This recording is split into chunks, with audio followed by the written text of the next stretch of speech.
गुरु ज्ञानेश्वर माऊली गुरु ज्ञानेश्वर माऊली गुरु ज्ञानेश्वर माऊली गुरु ज्ञानेश्वर माऊली गुरु ज्ञानेश्वर ज्ञानेश्वर ज्ञानेश्वर ज्ञानेश्वर ज्ञानेश्वर ज्ञानेश्वर ज्ञानेश्वर ज्ञानेश्वर ज्ञानेश्वर माऊली गुरु ज्ञानेश्वर माऊली गुरु ज्ञानेश्वर माऊली गुरु ज्ञानेश्वर माऊली गुरु ज्ञानेश्वर ज्ञानेश्वर ज्ञानेश्वर ज्ञानेश्वर ज्ञानेश्वर ज्ञानेश्वर ज्ञानेश्वर ज्ञानेश्वर ज्ञानेश्वर माऊली गुरु ज्ञानेश्वर माऊली गुरु ज्ञानेश्वर माऊली गुरु ज्ञानेश्वर माऊली गुरु ज्ञानेश्वर माऊली गुरु ज्ञानेश्वर माऊली गुरु ज्ञानेश्वर माऊली गुरु ज्ञानेश्वर माऊली गुरु ज्ञानेश्वर ओम नमो ज्ञानेश्वरा करुणाकरा दया तुमचा अनुग्रह लादलो पवन झालो चराचरी मी तो कुसरी काहीच ने बोलतो वचने अति भाविक तुमचा अनुग्रह लादलो पवन झालो चराचरी एका जनाधमी तुमचा दास त्याची आस पुरवावी तुमचा अनुग्रह लादलो पवन झालो चराचरी पतित पतित पतित मी त्रिवासा पतित परित्वा पुर्या सत्ते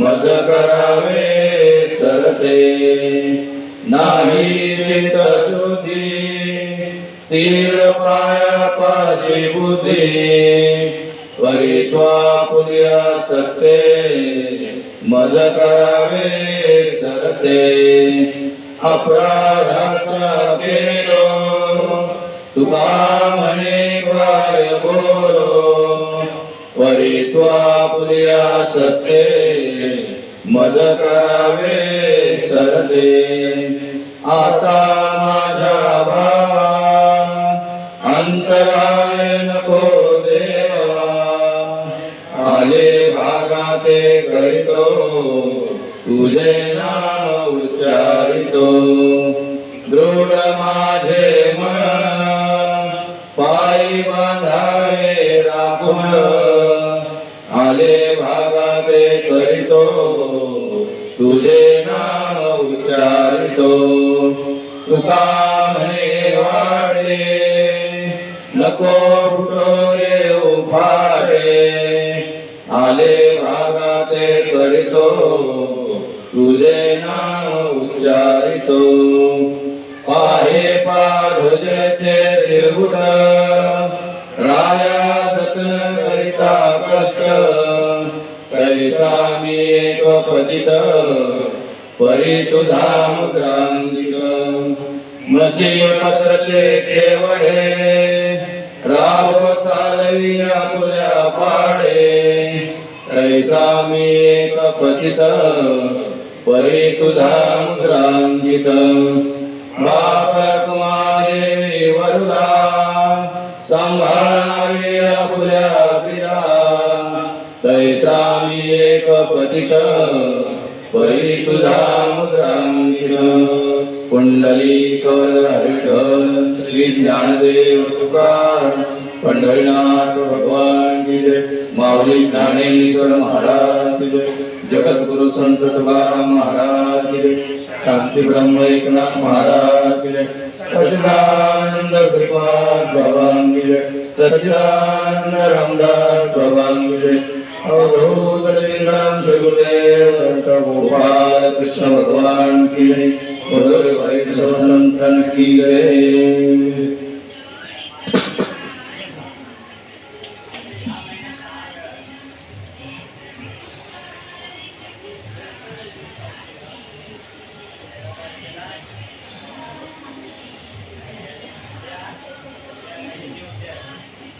काल आपण 8व्या अध्यायातल्या 77 क्रमांकाच्या वेळेवरती थांबलो होतो. आपण 8वा अध्याय म्हणजे अक्षर ब्रह्मयोग, म्हणजे भगवंत अर्जुनाला सांगतात की तुला जे वाटतं मी यांना मारीन आणि ते मरणारे आहेत. दुसऱ्या अध्यायात तर तुला ते तू शरीरावरती तुझी दृष्टी आहे, तू धरून ते अभिमानात आहे. सगळ्या जे पहिल्या अध्यायापासून 8व्या अध्यायामध्ये प्रत्येकाची संगती लागलेली आहे. प्रत्येक अध्यायाची आलं लक्षात, ते सांगायचंय. तर भगवंत म्हणतात मी ह्यांना मारीन. अर्जुना तुला असं वाटतं तर तुझी दृष्टी काय आहे, तू धरून दे अभिमानाते, दृष्टी सुनी शरीराते. हे मारते मी मरते, तू मार, हे मरते तू मारतो म्हणतो अशी, म्हणजे हे मारणारे, म्हणजे हे मारणारे आणि मी त्यांना मारणार असं जे तुला वाटतं की तुझी दृष्टी कुठे आहे, शरीरावरती आहे, म्हणून तुला असं वाटतं. म्हणून भगवंत त्यांना सांगतात 8व्या अध्यायामध्ये की तू कसा आहेस, अक्षर, म्हणजे तू मरणार नाही आहेस. मग तू जर मरणार नाही तर हे मारणारे असतील का तुझ्या पुढे. म्हणून तो 8वा अध्याय त्यासाठी सांगितलं भगवंताने की मग तुझं जे स्वरूप आहे ते कसं आहे, ते कशा कशा प्रकारे स्वरूप आहे, तो 8वा अध्याय सांगतो. आपण मरणारे नाही. अक्षर म्हणजे क्षर म्हणजे मृत्यू, अ म्हणजे नाही, मृत्यू नसणारे म्हणजे न मरणारे. तर असं तुझं स्वरूप आहे. मग ते स्वरूप कशा कशा प्रकारे आहे ते आपण 8व्या अध्याय पाहतो. की तुला कसं कधी कळेल, तू ह्या असं केलं तर ते तुला कळेल. तू हे मी जे सांगितलं त्याप्रमाणे जर तू केलं, मी तुला प्रतिज्ञापूर्वक सांगतो की मी सांगतो तुला, ते जर तू बरोबर जर ऐकलं तर तू सुद्धा तसा होशील. अक्षर म्हणजे तू न मरणारा होशील. मग काही उदाहरणं देऊन सांगतात. पहा आता आपण 77 क्रमांकावर थांबलो होतो. तत्पूर्वी 2-3 ओळी आपण पाठीमागे जाऊ. ते ब्रह्म विश्वाकार होऊन राहते. ते जे ब्रह्म आहे ते कसं आहे, विश्वाकार आहे. म्हणजे तुझी दृष्टी जी होती आकारावरती आहे, म्हणून तुला वाटतं की मी मारीन, पण तसं नाही आहे. हे जे जेवढं तुला दिसतं ना, जेवढं विश्व दिसतं तेवढं सगळं ब्रह्म आहे. पण तुझी काय आहे, आकारावरती तू धरून दे अभिमानात, दिठी सुनी शरीरात, तुझी शरीरावरती दृष्टी आहे म्हणून तुला वाटतं की मी यांना मारेन. पण ते कसं आहे, नैनम छिदंती शस्त्राणी नैनम दहती पावका न चैनम क्लेदंता पुण्य शोषयती मारुता. असं ते तुझं स्वरूप असं आहे. पण ते अज्ञानामुळे तुला असं वाटतं की मी एवढा आहे आणि माझ्या समोर ह्या आकाराने जे आहेत त्यांना मी मारीन. पण तसं तुझं स्वरूप नाही. तुझं म्हणजे मग तुझं आणि आता तुझ्या समोर आहेत ते सुद्धा कोण आहेत, ब्रह्मच आहेत. हे सांगायचं त्यांना, अर्जुनाला पटवून द्यायचं की बाबा रे तू मारणारा कोणी नाही. सगळं जग जेवढं दिसतं ना तेवढं सगळं ते संपूर्ण काय आहे, सगळं ब्रह्मच आहे. जगत मिथ्या ब्रह्म सत्य, जीव ब्रह्म ना परा. म्हणजे जीव ब्रह्मापासून वेगळा नाहीये. म्हणजे तू जे समजतोस मी जीव आहे, तर जीव ब्रह्मापासून वेगळा नाही, तू ब्रह्मापासून वेगळा नाही.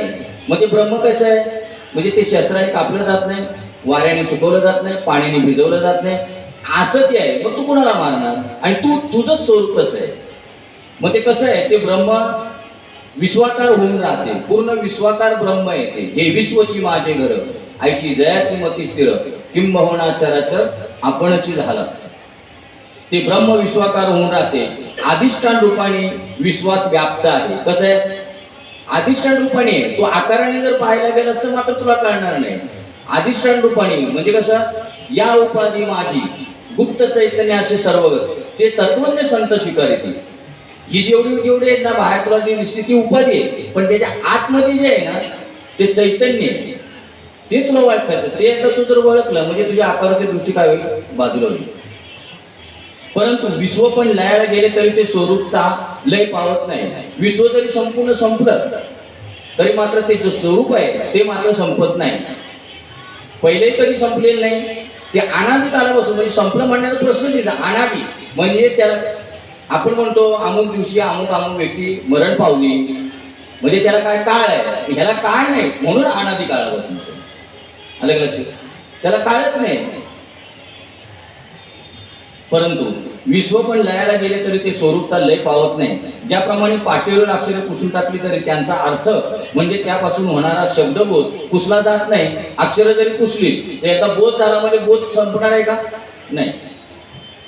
पहा की उदकावर तरंग उत्पन्न होतात व जातात, परंतु तेथे आधारभूत असे उदक हे सदाचीच असते. उदकावर लाटा येतात आणि लाटा जातात. उदकावर म्हणजे पाण्यावर, पण पाणी जसं असतं तसंच असतं. तसं या ब्रह्मावरती शरीरे येतात आणि शरीरे जातात. बस हा सिद्धांत आहे. दृष्टांत काय? पाण्यावर लाटा येतात आणि जातात, तसं या ब्रह्मचैतन्यावरती शरीरे येतात आणि शरीरे जातात.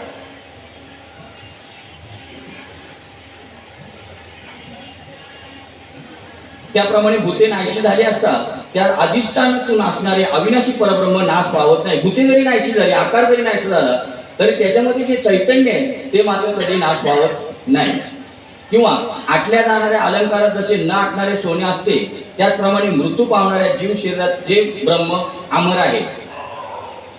काय आटलं जाणार, समजा सगळ्यांचे अलंकार एकत्र केले ते आटवले, पण त्याचा सोनेपणा नाहीसा झाला का? त्याचे आकार नाहीसे झाले पण सोनेपणा नाहीसा झाला का? तशी आकार नाहीसे होती पण त्याचं जे अधिष्ठान आहे ते मात्र कधी लय पावत नाही. आज तुम्हाला समजलं, हसताय नाही, असंच कळणार. हळूहळू ऐकून ऐकून ऐकून एकदम नाहीच कळणार. मी मान्य करतो हे आहे ना, हे जेवढं वाटतं तेवढं सोपं नाही.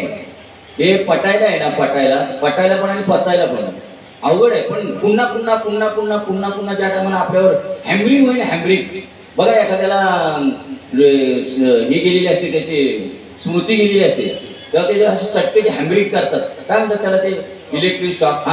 शॉकचे हॅमरिंग करावं लागतं पुन्हा पुन्हा पुन्हा. तशी आपली बुद्धी आहे ना पूर्ण विस्मरण झालेली आहे. म्हणजे मी जे आहे ब्रह्म मी आहे याची काय, आपण ब्रह्मच आहोत, पूर्वीचेच ब्रह्म आहोत. झाला झाला असं नाही, आहेतच, अनादी सिद्ध आहे. पण झाले काय माहितीये का? आपले मी दे ही हॅमरिंग आपण केलेली आहे. म्हणून आता काय करायचं आपल्याला? आता हॅमरिंग काय करायचं? नाही तू दे, नाही तू ब्रह्म आहे असे शॉक द्यावा लागणार आहे. पण ते एकदा देऊन नाही जमणार. एकदा देतो का डॉक्टर शॉक? सांगा ना तुम्ही. आता ज्या वेळेला त्याला शुद्धीवर आणायचा असतो, म्हणजे त्याला विस्मृतीवरती आणायचा असतो, तो विसरेल, तेव्हा त्याला काय करतात? सारखं शॉक देतात ना, काही एकदाच देतात. बघितलं का कधी कोणी? देतात, एकदा नाही देत, त्याला पुन्हा पुन्हा पुन्हा. तसं आपल्याला आहे ना पुन्हा पुन्हा हे सगळं हॅमरिंग करावं लागणार आहे. येणार आपला बी टाइम आहे का? बरोबर. त्याच्या कौतुकाने अव्यक्त म्हटले तर त्याची स्तुती केली असे वाटत नाही, कारण जे मन व बुद्धी यांना विषय होत नाही म्हणून त्याची स्तुती करण्यासारखं नाही. कारण ते मन आणि बुद्धीच्या अगोचर आहे. त्याला काय मन आणि बुद्धीच्या अगोचर, म्हणजे मनाने आणि बुद्धीने त्याला आपल्याला त्या हे करू शकत नाही आपण. त्याला अव्यक्त आहे ना ते. म्हणजे मन बुद्धी कुठं तिथपर्यंत पोहोचते, म्हणजे ते अव्यक्त आहे का व्यक्त आहे असं सुद्धा म्हणण्याला काही राहिलेलं नाही. अरे ज्या आकाराला आले असताही ज्याचे निराकार पण जात नाही व आकाराचा नाश झाला असता त्याचे नित्यता बिघडत नाही. पहा, आकाराला आले असताही त्याचे निराकार पण जात नाही. कोणाचे? ब्रह्मतत्वाचे. आकाराला पण तो कसा आहे? ब्रह्म कसं आहे? आकाराचा आहे का निराकाराचा आहे? निराकार. व जरी आकाराला आलं तरी निराकारपणामध्ये त्याच्या काही तोडमोड नाही. व आकाराचा नाश झाला असता त्याची नित्यता बिघडत नाही. आता आकाराचा नाश, आकाराला आलं तरी त्याचा काही नाश होत नाही आणि आकार गेला तरी ब्रह्मत्वामध्ये काय होतं? नाश होत नाही. त्याच्यामध्ये काही फरक पडत नाही. म्हणून त्याला अक्षर म्हणजे नाश न पावणारे असे म्हणतात. म्हणजे आता तुम्हाला फिक्स झालं जे आपण बोलतो नाश न पावणारे, नाश म्हणून आता माऊलीनेच सांगितलं. म्हणून ज्याला म्हणजे भगवंत अर्जुनाला सांगतात आणि माऊली आपल्याला सांगतात. म्हणून ज्याला अक्षर म्हणजे नाश न पावणारे असे म्हणतात, त्या अर्थाचा अक्षर म्हणणारे. आता इथे कसं म्हणजे आपला पण कॉन्फिडन्स वाढतो. आपण सहज बोलत होतो बुवा, अक्षर म्हणजे न मारणार. पण आता काय, आता कॉन्फिडन्स वाढला. नाही, बरोबर आहे, ज्या सांगितलं माऊलीने म्हणजे बरोबर आहे. त्या अर्थाला अक्षर म्हणण्याचाही बोध उत्पन्न होतो. त्याच्या पलीकडे कशाचाही विस्तार दिसत नाही, म्हणून याचेच नाव परमगती होय. त्याच्या पलीकडे म्हणजे परे होणं, परते घर, आणि त्याच्याही पलीकडे आता दुसरं काय आहेच नाही, म्हणून त्याला काय म्हटलेलं आहे, परमगती, शेवटची गती. त्याच्याविषयी आता दुसरा म्हणजे ब्रह्मचैतन्य आपण होणं ही शेवटची गती, आता त्याच्या व्यतिरिक्त नाही. म्हणून ज्ञानेश्वर महाराज जे सांगतात ना, ते अंतिम सत्य आहे बरं का. बाकी इथं कुठलेही जरी ग्रंथ केले ना आपण, तरी आपली थोडी चलबिचलता निर्माण होत. पण माऊलीच्या मांडण्याला मात्र चलबिचलता होताच कामा नाही, कारण त्यांनी काय अंतिम सत्य सांगितलेलं आहे, शेवटचं फायनल. त्याच्या व्यतिरिक्त काही आहेच नाही. तू ब्रह्म आहे बा, तू ब्रह्म पटवून दिले ना प्रत्येक वेळेला. आता आठवड्यात येते तू ब्रह्म आहे म्हणजे कसं तू असा गेला तर तू त्या परमगतीला पाहू शकतो. मग ते कसं आहे, तर असं आहे, अव्यक्त आहे, ते आकाराला आलेलं नाही. आकार जरी होते तरी ते होतं, त्याच्यामध्ये बिघड नाही. आकार गेले तरी त्याच्यामध्ये बिघड नाही. हे सांगतायत म्हणजे कसं आहे ते अक्षर म्हणजे. परंतु आणि ते कोण आहे, तू आहेस. मग तू कशाला घाबरतो आता, तू कशाला म्हणतो की मी लढाई करेन नाही किंवा करणार नाही म्हणून. कारण तू अव्यक्त निराकार स्वरूप आहे, आणि अव्यक्त निराकार ते काही करतच नाही. परंतु ते या संपूर्ण शरीररूपी नगरात व्यापून राहिलेले असून निर्ल्याप्रमाणे उदासीन आहे. ते तत्व कसं आहे, शरीरामध्ये डोकून राहिलेले बरं का. कारण की ते कोणताही व्यापार करवित नाही आणि करीतही नाही. पहा, ते जे अंतिम तत्व आहे ना, ते जे अधिष्ठान चैतन्य, त्याला ब्रह्मचैतन्य म्हणतो आपण म्हणतो, ते काही करत नाही आणि काही करवित नाही. म्हणजे स्वतः ते काही करत नाही आणि दुसऱ्याकडून काही करवित नाही. उदाहरण सांगतो तुम्हाला. सूर्य उगवला, मग तो सूर्य म्हणतो का आता माझ्या प्रकाशामध्ये तुम्ही सर्व कामं करून घ्या बरं का, असं म्हणतो का? बरं, असं म्हणत. आणि स्वतः काय करतो का? नाही. पण कामं होतात आणि तो करवित नाही. म्हणजे कामही होतात आणि तो स्वतः काही करत नाही, आपल्याकडून काही करवित नाही. बरोबर. आता ही लाईट आहे, ही लाईट म्हणते का, तिला माहित पण नाही इथं आता ज्ञानेश्वरी चालू आहे म्हणून. या लाईटीला जर विचारलं की बाबा तुला माहित आहे का आता ते ज्ञानेश्वरी चालू आहे, तर ती म्हणते मला काहीच माहित नाही.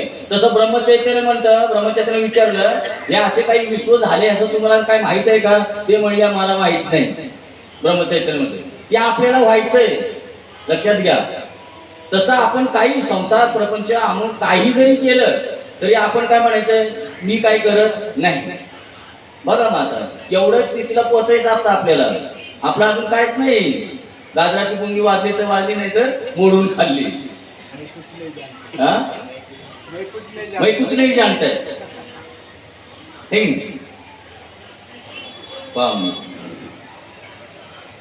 परंतु ते या संपूर्ण शरीररूपी नगरात व्यापून राहिलेले असून, या शरीररूपी नगरामध्ये काय व्यापून राहिलेले आहे आणि निर्ल्याप्रमाणे. मग तसं काय, या उपाधी माझी गुप्त स्थितीमध्ये ते आतमध्ये काय निर्ल्याप्रमाणे उदासीन आहे.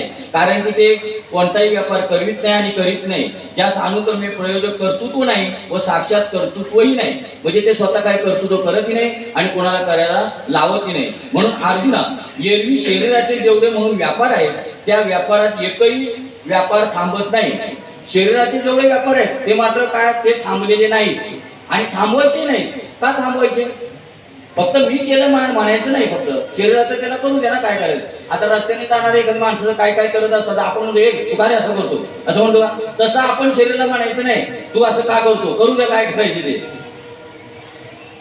म्हणजे तुम्ही म्हणाल मग काय पण करू द्या, तसं नाही आहे. जे जे आपल्याला वाटेल आहे ना, प्रारब्ध भोग आहे ते आपल्याला ते करावेच लागणार आहे. काही करू दे म्हणजे मग आपण मोकळे झालो होतं काही करायला, तसंही नाही आहे.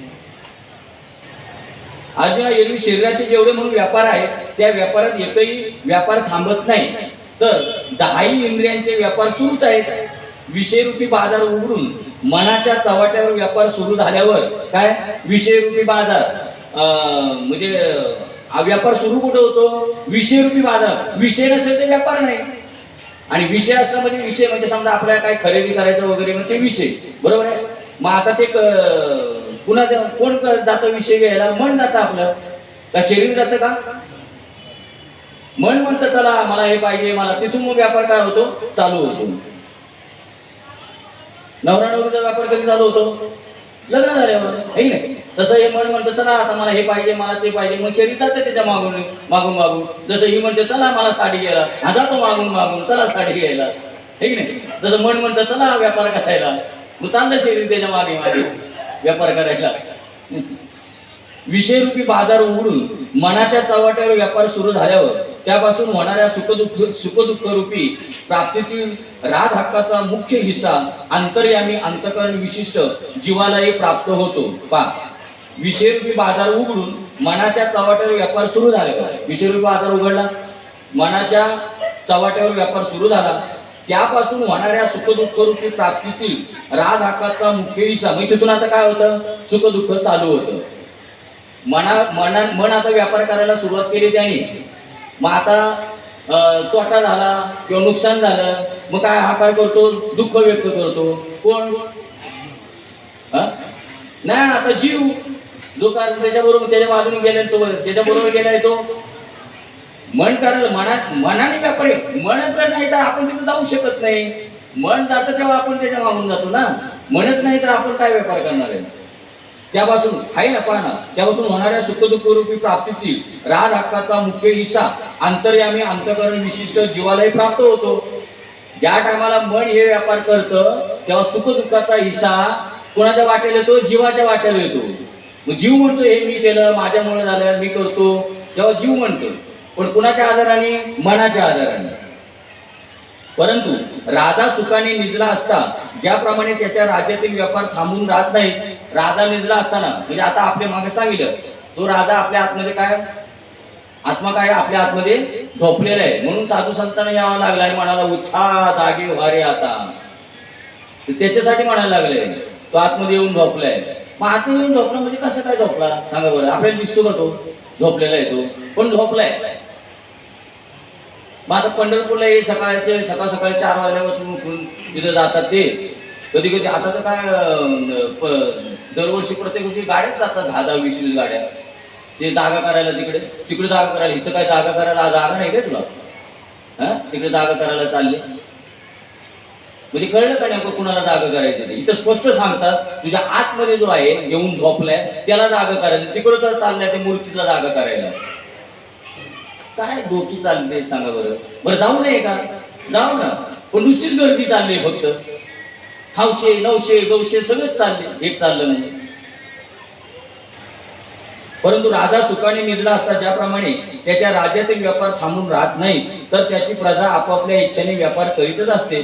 त्याप्रमाणे बुद्धीची जाणण्याची क्रिया किंवा मनाचे संकल्प विकल्पात्मक घेण्या देण्याची क्रिया, इंद्रियांचे व्यवहार करणे व प्राणवायूचे चलन वलन पावणे, हे सर्व देव व्यापार त्याने न करता आपोआपच व्यवस्थित होत असतात. त्या आत्म्याने न करता हे व्यवहार कसे आपोआप, बुद्धीचे मनाचे व्यवहार इंद्रियांचे व्यवहार सहज चालू आहेत आपापले. ज्याप्रमाणे स्वतः सूर्याने प्रेरणा न करता त्याच्या प्रकाशाने लोकत्रयात चांगले व्यापार चालतात. मग तुझं सांगितलं की सूर्य ज्या टायमाला उगवतो त्या टायमाला सूर्याच्या उजेडामध्ये सगळे हे व्यापार चालू होतात.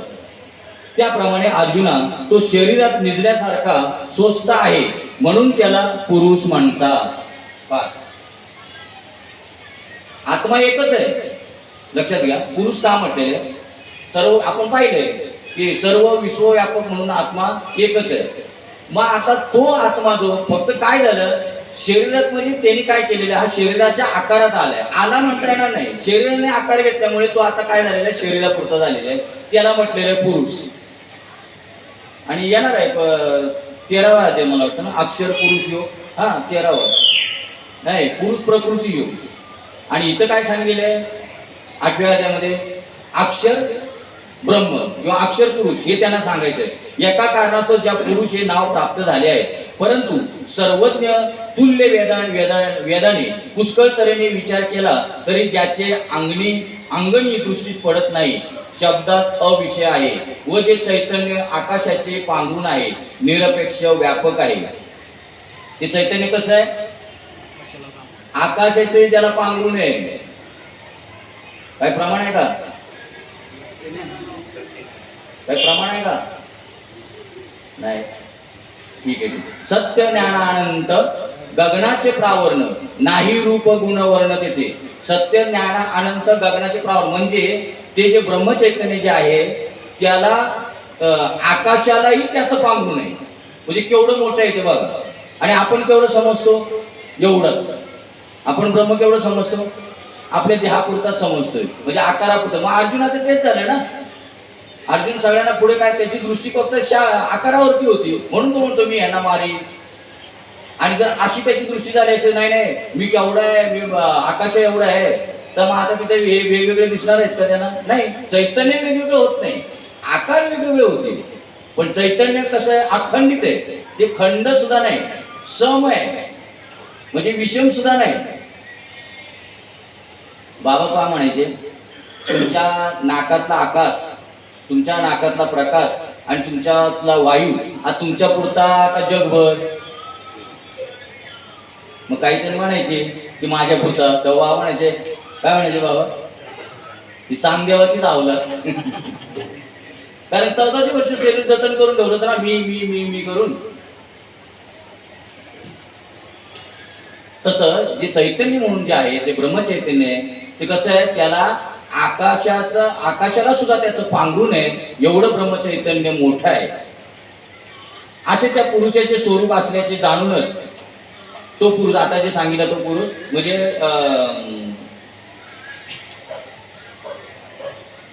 त्याप्रमाणे अर्जुना, तो शरीरात निजल्यासारखा स्वस्थ आहे म्हणून त्याला पुरुष म्हणतात. शरीरात निजल्यासारखा स्वस्थ आहे म्हणजे आता तो फक्त शरीरापुरता समजतो आहे, आकाश आहेत का, पण तो शरीरापुरता समजतो म्हणून त्याला काय म्हटलेलं आहे की त्याला पुरुष म्हटलेलं आहे, असे समज. आणि मायारूप पतिव्रतेच्या एक पत्नीव्रतात पडला, याही एका कारणास्तव ज्या पुरुष हे नाव प्राप्त झाले आहे. मायारूप पतिव्रतेच्या एक पत्नीव्रता. एक पत्नीव्रता कोण होतं? बरोबर, त्रिवेणी बोलणारच.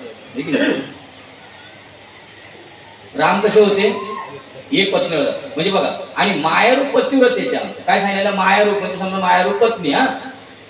एक पत्नीव्रतात पडला, याही एका कारणास्तव ज्या पुरुष हे नाव प्राप्त झाले आहे. म्हणजे मायेच्या अधीन झाला म्हणून तो एवढा समाधान, म्हणून त्याला त्या दृष्टीने परत पुरुष नाव आहे, हे सांगायचं त्यांना.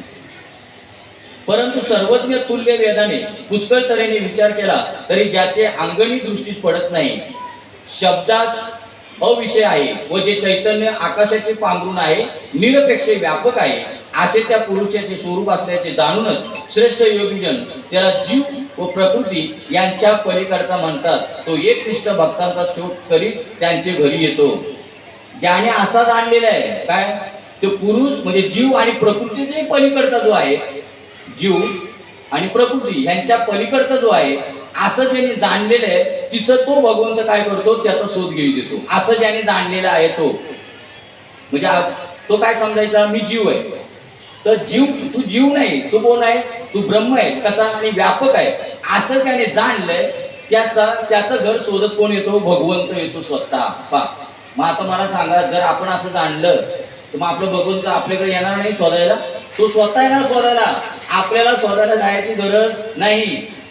आपल्यावर बाबाची जर एकदा मर्जी बसली की बाबा आपलं घर शोधित येणार, आपल्याला बाबाकडे जायची गरज नाही. मी इथं सांगतो ते सांगतो ना. जो एकनिष्ठ भक्त काया वाचा म्हणे करून परमात्मा विना दुसरी गोष्टच ऐकत नाही. जो एकनिष्ठ भक्त, एकनिष्ठ कशाला म्हटलेलं आहे? एकनिष्ठ म्हणजे आता दुसरं काही तो जाणतच नाही. एकनिष्ठ भक्त काया वाचा म्हणे करून परमात्म्या विना दुसरी गोष्ट ऐकतच नाही. देवा वाचून आता काही बोलण्याची नाही. ही इथलं उचललेलं आहे बरं का. काय तुम्हाला सांगतो, अभंग सुद्धा जेवढे जेवढे केलेले आहेत ना, ह्याच्यातून उचललेले आहे. बघा तुम्ही, त्याच्या एकनिष्ठतेचे पीक येणारे जणू उत्तम शेत होय. काय एकनिष्ठता तो अभंग काय सुरुवात?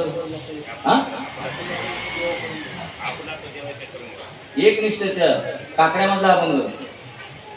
निष्ठा नाही बर.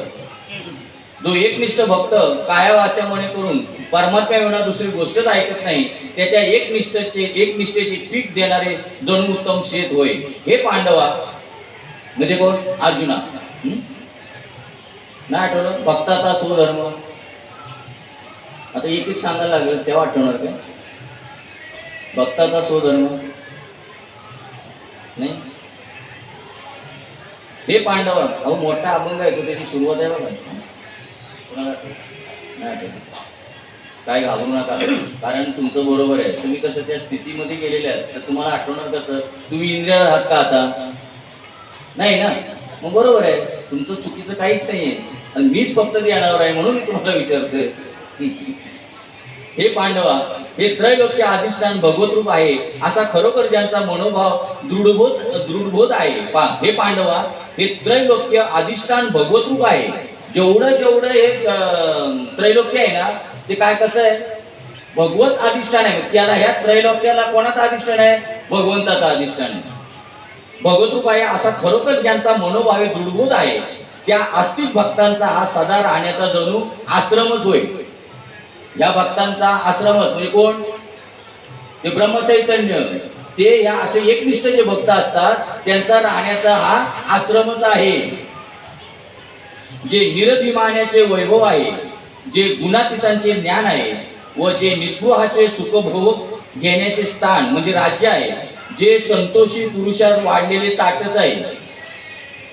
पण आता जे संतोष ज्यांचं नाव आहे ते नावाने फक्त संतोष आहे, पण जरा काय दुःख झालं की डोकं धरून बसतात. मग कसं काय यांना संतोष म्हणता येईल? यांना संतोष झालाय का? सांगा बरं मला. जे संतोषी पुरुषात वाढलेले ताटच आहे, जे संसाराची चिंता न करणाऱ्या शरणागताचे मायपोट आहे व जे भक्तीने चालणाऱ्याला मोक्षरूपी गावांची सरळ वाट आहे. म्हणजे जो आम मार्ग आपण म्हणतो मोडून या वाटा सूक्ष्म दुस्तर आणि केला राज्यभार चालायचा सरळ. इकडे आता वाकडे तिकडे जायची काही गरज नाही. धनंजय, अशा ज्ञात्या पुरुषाचे किती म्हणून वर्णन करू? असा जो ज्ञानी आहे. कसा ज्ञानी? ज्याने आपल्या अनुभवाला जाणलेलं आहे. अनुभव म्हणजे त्या परमात्म्याला जाणणं, ब्रह्मचैतन्याला जाणणं म्हणजे त्याला अनुभव म्हटलेलं आहे. जोपर्यंत आपण ब्रह्मचैतन्याला जाणत नाही, आत्मचैतन्याला जाणत नाही, तोपर्यंत आपल्याला ते ज्ञान म्हणता येणार नाही. ज्ञान नेमकं कशाला म्हणलेलं आहे? अनुभवजन्य ज्ञान. म्हणजे मीच ब्रह्म आहे बस. आणि ते नुसतं मी ब्रह्म नाही समजून म्हटलं पाहिजे. मग ते ब्रह्म म्हणून सांगितलं ना, त्याचं वर्णन केले ना. ज्याला आकाशाचे पांघरून आहे असं जे ब्रह्म आहे ते ब्रह्म मी आहे असं जाणून म्हटलं पाहिजे. मी ब्रह्म. तुझा म्हणणारे भरपूर आहे तो मी ब्रह्म आहे, मी ब्रह्म आहे. कोणी म्हणेल एखाद्याला सांगितलं म्हण ब्रह्म मी ब्रह्म आहे म्हणून का त्याला काय त्याला अनुभव आला, त्याला प्रचिती आली? धनंजय, अशा ज्ञात्या पुरुषाचे किती, याला ज्ञात्या म्हटलेले आहे. ज्ञात्या म्हणजे त्याला जाणणाऱ्या. असे किती म्हणून वर्णन करू? परंतु ज्या ठिकाणी गेले असता मनुष्य, त्या मनुष्य ते ठिकाणच होतो. त्या ठिकाणी एखादा मनुष्य गेला तर तो मनुष्य ते ठिकाणच होतो. म्हणजे मधुप होऊन जातो. ते ठिकाणच होतो म्हणजे समजा ठिकाण म्हणजे त्या भगवंताच्या जवळ जातो त्या ठिकाणी, म्हणजे ठिकाण होऊन जातो म्हणजे मधुप होऊन जातो म्हणजे भगवत स्वरूपच होऊन जातो. तद्रुपतेला पावतो. तद्रुपले म्हणजे एक होऊन जातो तो. अशी त्याची स्थिती आहे. उदाहरण, थंडीच्या झुळकांनी जसे ऊन पाणी थंड होते किंवा सूर्य उगवल्यावर अंधारात प्रकाश रूप होतो. तद्रूप म्हणजे कसं सांगितले? तद्रूपचा आता सांगितलं, उदाहरण सांगली पुढे. कसं तर थंडीच्या झुळकांनी जसे ऊन पाणीच थंड होते. आता पाणी गरम केलेलं आहे, ते गरम पाणीच काय होतं नंतर थंड होतं. आणि सूर्य उगवल्यावर अंधारच प्रकाश रूप होतो. सूर्य उगवल्यावर मेघ काय, आता ऐका बरं नीट ऐका. सूर्यच काय होतो? नाही, अंधारच. सूर्य उगवल्यावर अंधारच प्रकाश रूप होतो. कसं काय? सूर्य उगवल्यावर म्हणजे सूर्य उगव त्याच्या अगोदर काय होता? अंधार होता. मग आता सूर्य उगवल्याबरोबर अंधारच प्रकाश रूप होतो का? असं कधी आपण ऐकलं का की सूर्य उगवला आणि अंधार पळून गेला? असं कधी आपण ऐकलं नाही. बरोबर आहे, ऐकून घ्या. म्हणजे याचा अर्थ होतो की सूर्य उगवल्यावर अंधारच काय होतो? प्रकाश रूप होऊन जातो. म्हणजे सूर्यापेक्षा त्या प्रकाशापेक्षा अंधार वेगळा नाहीच आहे हे त्यांना सांगायचं. तसा जीव ब्रह्मापासून वेगळा नाहीच आहे हे सांगायचं. कळलं? जसा अंधार प्रकाशाशिवाय वेगळा नाहीच आहे, पण तो आपल्याला फक्त काय होतं वाटतं. असं प्रकाश आल्याबरोबर काय झालं? अंधार प्रकाश रूप झाला, म्हणजे अंधारच प्रकाश रूप झाला. तसा इथं काय सांगितलेलं आहे, तो काय होतो तद्रूप होतो, म्हणजे एकरूप होतो, असं पहिलं तिथं सांगितलं पहिल्या ओळीमध्ये. नंतर त्यांनी उदाहरण असं सांगितलं की अंधारच, सूर्य उगवल्यावर अंधारच प्रकाश रूप होतो, तसा जीव जो आहे ना तो समजा अंधार म्हणजे अज्ञानी. मग त्यावेळेला त्या टायमाला ते ब्रह्मस्वरूप जाणतो, त्यावेळेला तो काय होतो, तो जीव ब्रह्मस्वरूप होऊन जातो. त्याप्रमाणे पांडवा अज्ञान व त्यांचे कार्य जग आदी सर्व संसार ज्या परमात्मा रूपी गावाला त्या गेले असता तो संसार सर्वतोपरी मोक्षच सुखरूपच होऊन जातो. संसारच काय होतो, मोक्षरूप होऊन जातो. बघा, जसा अंधारच प्रकाशरूप होऊन जातो किंवा अंधारच काय होतो सूर्यरूप होऊन जातो, प्रकाशरूप होऊन जातो, तसा हा ज्याने भगवंत जाणलेला आहे, अधिष्ठानाने ज्याने जाणलेला आहे, त्याचा संसार काय होतो, सुखरूप मोक्षरूप होऊन जातो. म्हणजे संसारच काय होतो, ब्रह्मरूप होऊन जातो. काय प्रमाण आहे, धन्य पुण्य रूप कैसा झाला संसार, धन्य पुण्य रूप कैसा झाला संसार, धन्य पुण्य रूप कैसा झाला संसार, धन्य पुण्य रूप कैसा झाला संसार. देव आणि भक्त तुझा नाही विचार, देव आणि भक्त तुझा नाही विचार, धन्य पुण्य रूप कैसा झाला संसार, धन्य पुण्य रूप कैसा झाला संसार. देव आणि भक्त तुझा नाही विचार, देव आणि भक्त तुझा नाही विचार, धन्य पुण्य रूप कैसा झाला संसार, धन्य पुण्य रूप कैसा झाला संसार. संसारच काय होऊन जातो, धन्य पुण्य रूप होऊन जातो. जसा अंधार प्रकाश रूप होऊन जातो, जसा जीवच ब्रह्मरूप होऊन जातो, तसा संसार काय होतो, ब्रह्मरूप होऊन जातो त्याचा. म्हणजे बघा, मग आता राहिला का वेगळा काही संसार? आता संसार आणि प्रपंच आणि परमार्थ वेगळा राहिला का? एकच आहे, फक्त काही युक्ती कळली पाहिजे फक्त.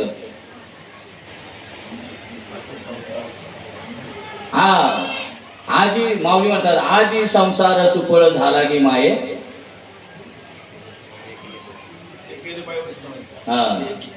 देखिले पाय वैष्णवांचे. म्हणजे कधी होणार, माऊली म्हणतात कधी झाला माझा संसार सुफळ, देखिले पाय वैष्णवांचे. म्हणजे ज्या टायमाला असं ब्रह्मचैतन्य मी ज्या वेळेला जाणलं असं अधिष्ठानाने, त्यावेळेला माझा संसार कसा झाला, आधी संसार सुफळ झाला की माय.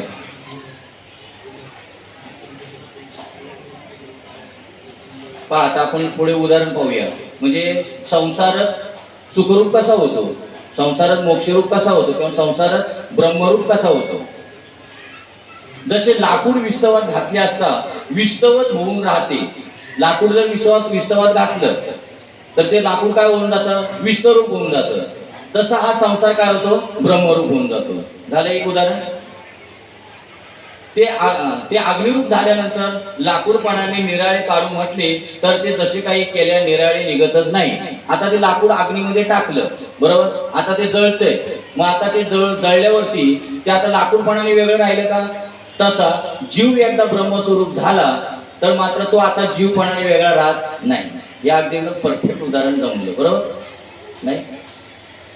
नाही बरोबर नाही, तुम्हाला जमल्यासारखं वाटत नाही म्हणून. बरं, परत सांगतो. जसे लाकूड विस्तवात घातले असतात, लाकूड काय केलं विस्तवात, लाकूड म्हणजे जीव. आता त्याचा पूर्ण विस्तार, लाकूड म्हणजे जीव. ते लाकूड काय केलं, विस्तवात घातलं, ते ब्रह्म विस्तवात घातलं असता विस्तवच होऊन राहते. आता ते लाकूड काय केलं, लाकूड विस्तवात घातलं म्हणजे लाकूड काय होतं, विस्तवरूप होऊन जातं, बरोबर आहे. तसं हे जीव ब्रह्मात घातला की काय होतं, जीव ब्रह्मरूप होऊन जातो. मग आता लाकूड विस्तवात घातलं म्हणजे आता लाकूडपणाने वेगळं राहिलं का? आता ते काय झालं, विस्तरूप होऊन गेलं. आता ते लाकूड वेगळं काढता येईल का? तसा जीव काय झाला, ब्रह्मरूप झाला. म्हणजे आता जीव बाजूला वेगळा राहिला का? करेक्ट? कळलं का नाही? का अजून सांगत चालू? किंवा पण आहे किंवा आहे अजून कशाला घाबरतो पुढे आहे. किंवा ज्याप्रमाणे ऊसाची साखर झाल्यावर मोठ्या चतुर पुरुषाशी त्या साखरेचा मूळचा ऊस करता येणे शक्य नाही. एकदा ऊसाची जर साखर झाली तर परत कोणी एखादा चतुर आला म्हणला नाही आता मी साखरेचा ऊस करून दाखवतो करून तो त्याच्या नाही अगणित पिढ्या येऊन जरी गेल्या तरी मात्र काय होणार साखरेचा आता ऊस होणार नाही. तसा एखादा जर म्हणला की नाही आता मी ब्रह्माचा जीव करून दाखवतो तरी त्याच्या किती जरी पिढ्या आल्या तरी ब्रह्माचा जीव वेगळा होऊ शकत नाही. कारण जीव आणि ब्रह्म आता काय झालेलं आहे ऐक्य झालेले आहे. लोखंडाचे एक वेळ परिसान अजून एक उदाहरण आहे पहा. लोखंडाचे एक वेळ परिसाने सोने केल्यावर असा कोणता दुसरा पदार्थ आहे की जो त्याचे गेलेले लोखंड पण पुन्हा परत आणीन. पावर परीस लोखंडाला लावला हा. आता जर एखादा कोण म्हणला की नाही आता मी त्या लोखंडाचं काय सोन्याचं लोखंड करीन तर ते परत होऊ शकतं का लोखंड पुन्हा. कारण काय झालेलं आहे ते आता ते सोनं रूप झालेलं आहे. ते आता वेगळं त्याच्यापासून करता येणार नाही. तसा जीव आणि ब्रह्म आता एक झालेला आहे. त्याचा आता वेगळा कोणी करू शकत नाही. बीज बाजूनी केलेला आहे आम्हा जन्म मरण नाही. म्हणजे आता आम्ही काय आम्हाला आता जन्म मरण कारण आम्ही काय झालेलं आहे भगवत स्वरूप झालेलं. त्यामुळे आता पुन्हा आम्हाला येणे नाही परत माघारी येत नाही. लोखंडाची एक वेळ परिसाने सोने केल्यावर असा कोणता दुसरा पदार्थ आहे जो त्याचे गेलेले लोखंड पण पुन्हा परत आणेल तर नाही. पुन्हा लोखंड त्याचं होऊ शकत नाही. म्हणून दुधाचे तूप झाल्यावर ज्याप्रमाणे पुन्हा त्या तुपात दूधपणा खात्रीने येत नाही. आता एकदा दुधाचं तूप झालं परत आता त्या तुपातून दूध काढून कोण म्हणाल तर होऊ शकतं का. त्या तुपाचं दूध होऊ शकतं का नाही. त्याप्रमाणे ज्या ब्रह्मप्रत गेले असता पहा आता एवढी 4 उदाहरणं दिली आणि सांगितले त्याप्रमाणे म्हणजे ह्या उदाहरणाप्रमाणे ज्या ब्रह्मापद गेले असता पुन्हा ज्ञानी भक्ताला जन्म नाही. साखरेचा नवे ऊस आम्हा कायचा गर्भवास. साखरेचा आता पुन्हा ऊस होणार जसा होणार नाही तसा आता आम्हाला पुन्हा गर्भवास नाही. काही माणसं खूप झाली एकदम त्यांनी ठरवूनच ठेवलेलं आता मला पुन्हा इथे यायचं नाही. पण प्रत्येकाला कॉन्फिडन्स पाहिजे बरं का.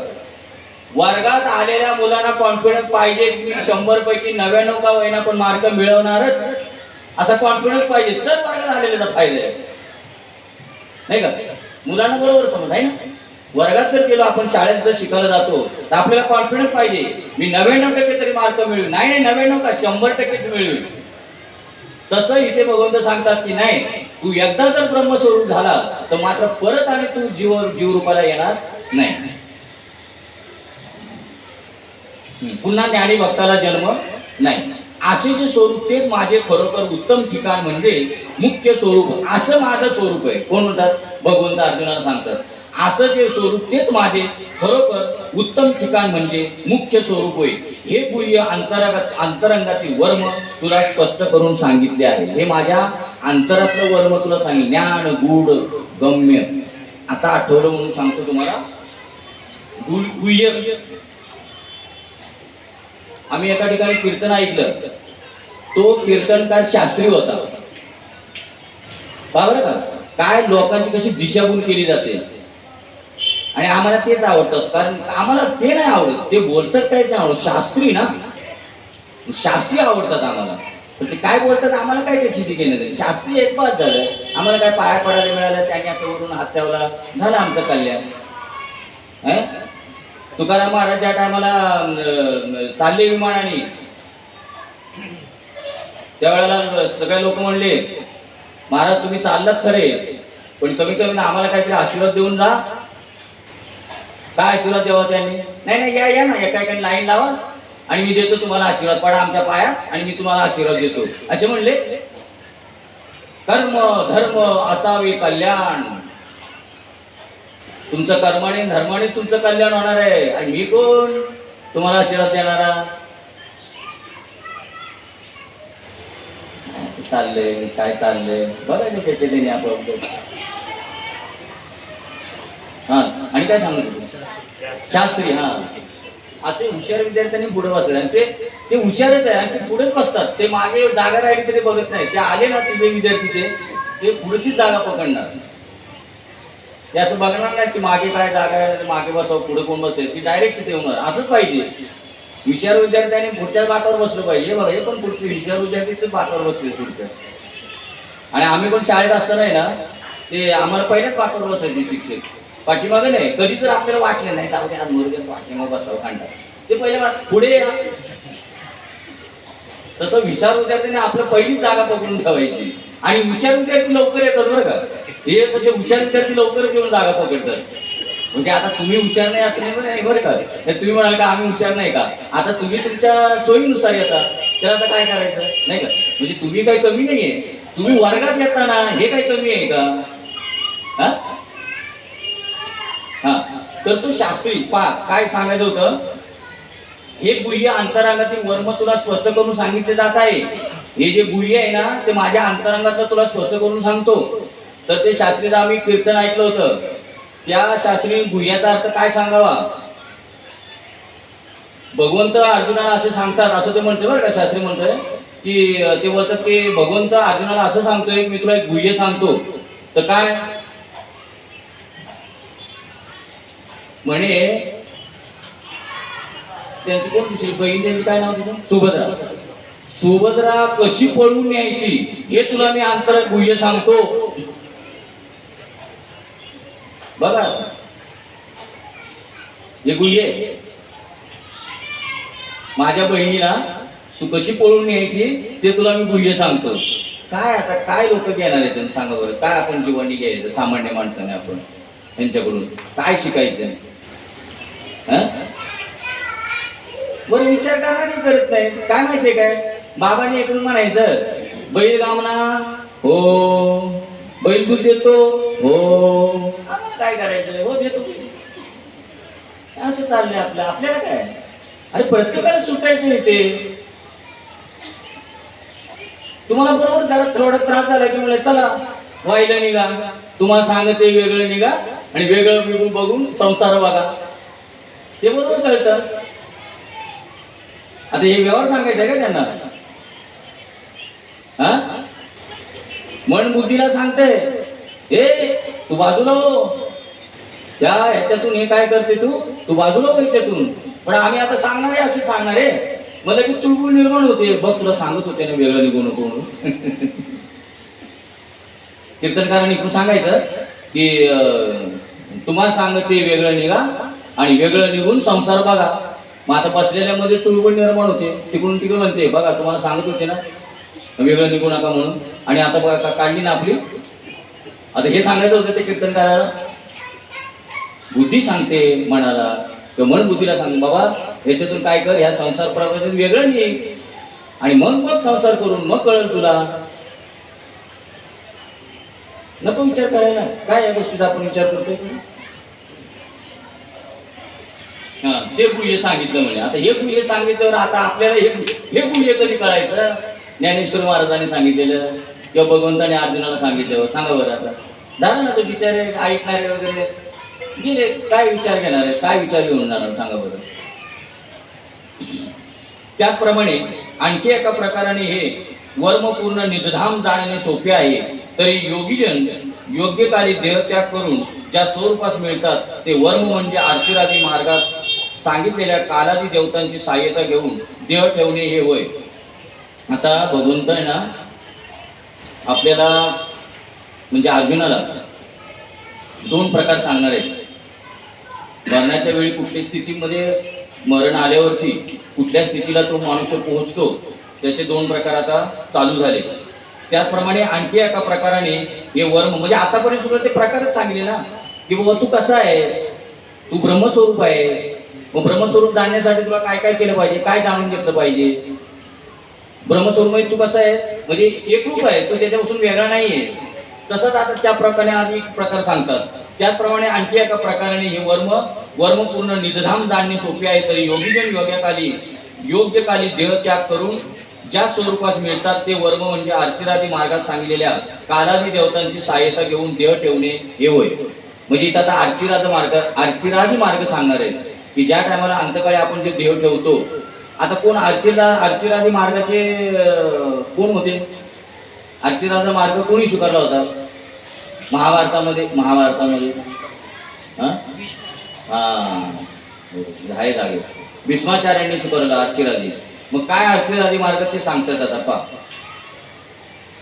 अथवा अकस्मात असे घडते की जर योग्याचा अकाली देह पडला तर त्यांना पुन्हा देह धारण करावा लागतो. मनुष्य योग्याने शास्त्रोक्त शुद्धकाली जर देह ठेवला तर देह ठेवता क्षणी ते योगी ब्रह्म होतात. पा काय सांगितलं? योग्याने शास्त्रोक्त शुद्धकाली म्हणजे शास्त्राला धरून शुद्धकाली जर देव जसं शास्त्राने सांगितलं असेल तसा जर देव ठेवला तर देव ठेवता क्षणी ते योगी ब्रह्म होतात. आता फक्त हे दोन मार्ग सांगतात त्यात फक्त ऐका आणि मग शेवटी फायनल काय सांगतात ते पण ऐकलं पाहिजे. नाही तर मग अर्ध घेऊन जर आपण पळत सुटलो तर मात्र काय होणार? भगवंत असेच करतात. प्रत्येक वेळा सांगतात अर्जुना बघ हा मार्ग नाही परवडला तो कर, तो नाही परवडला तो कर.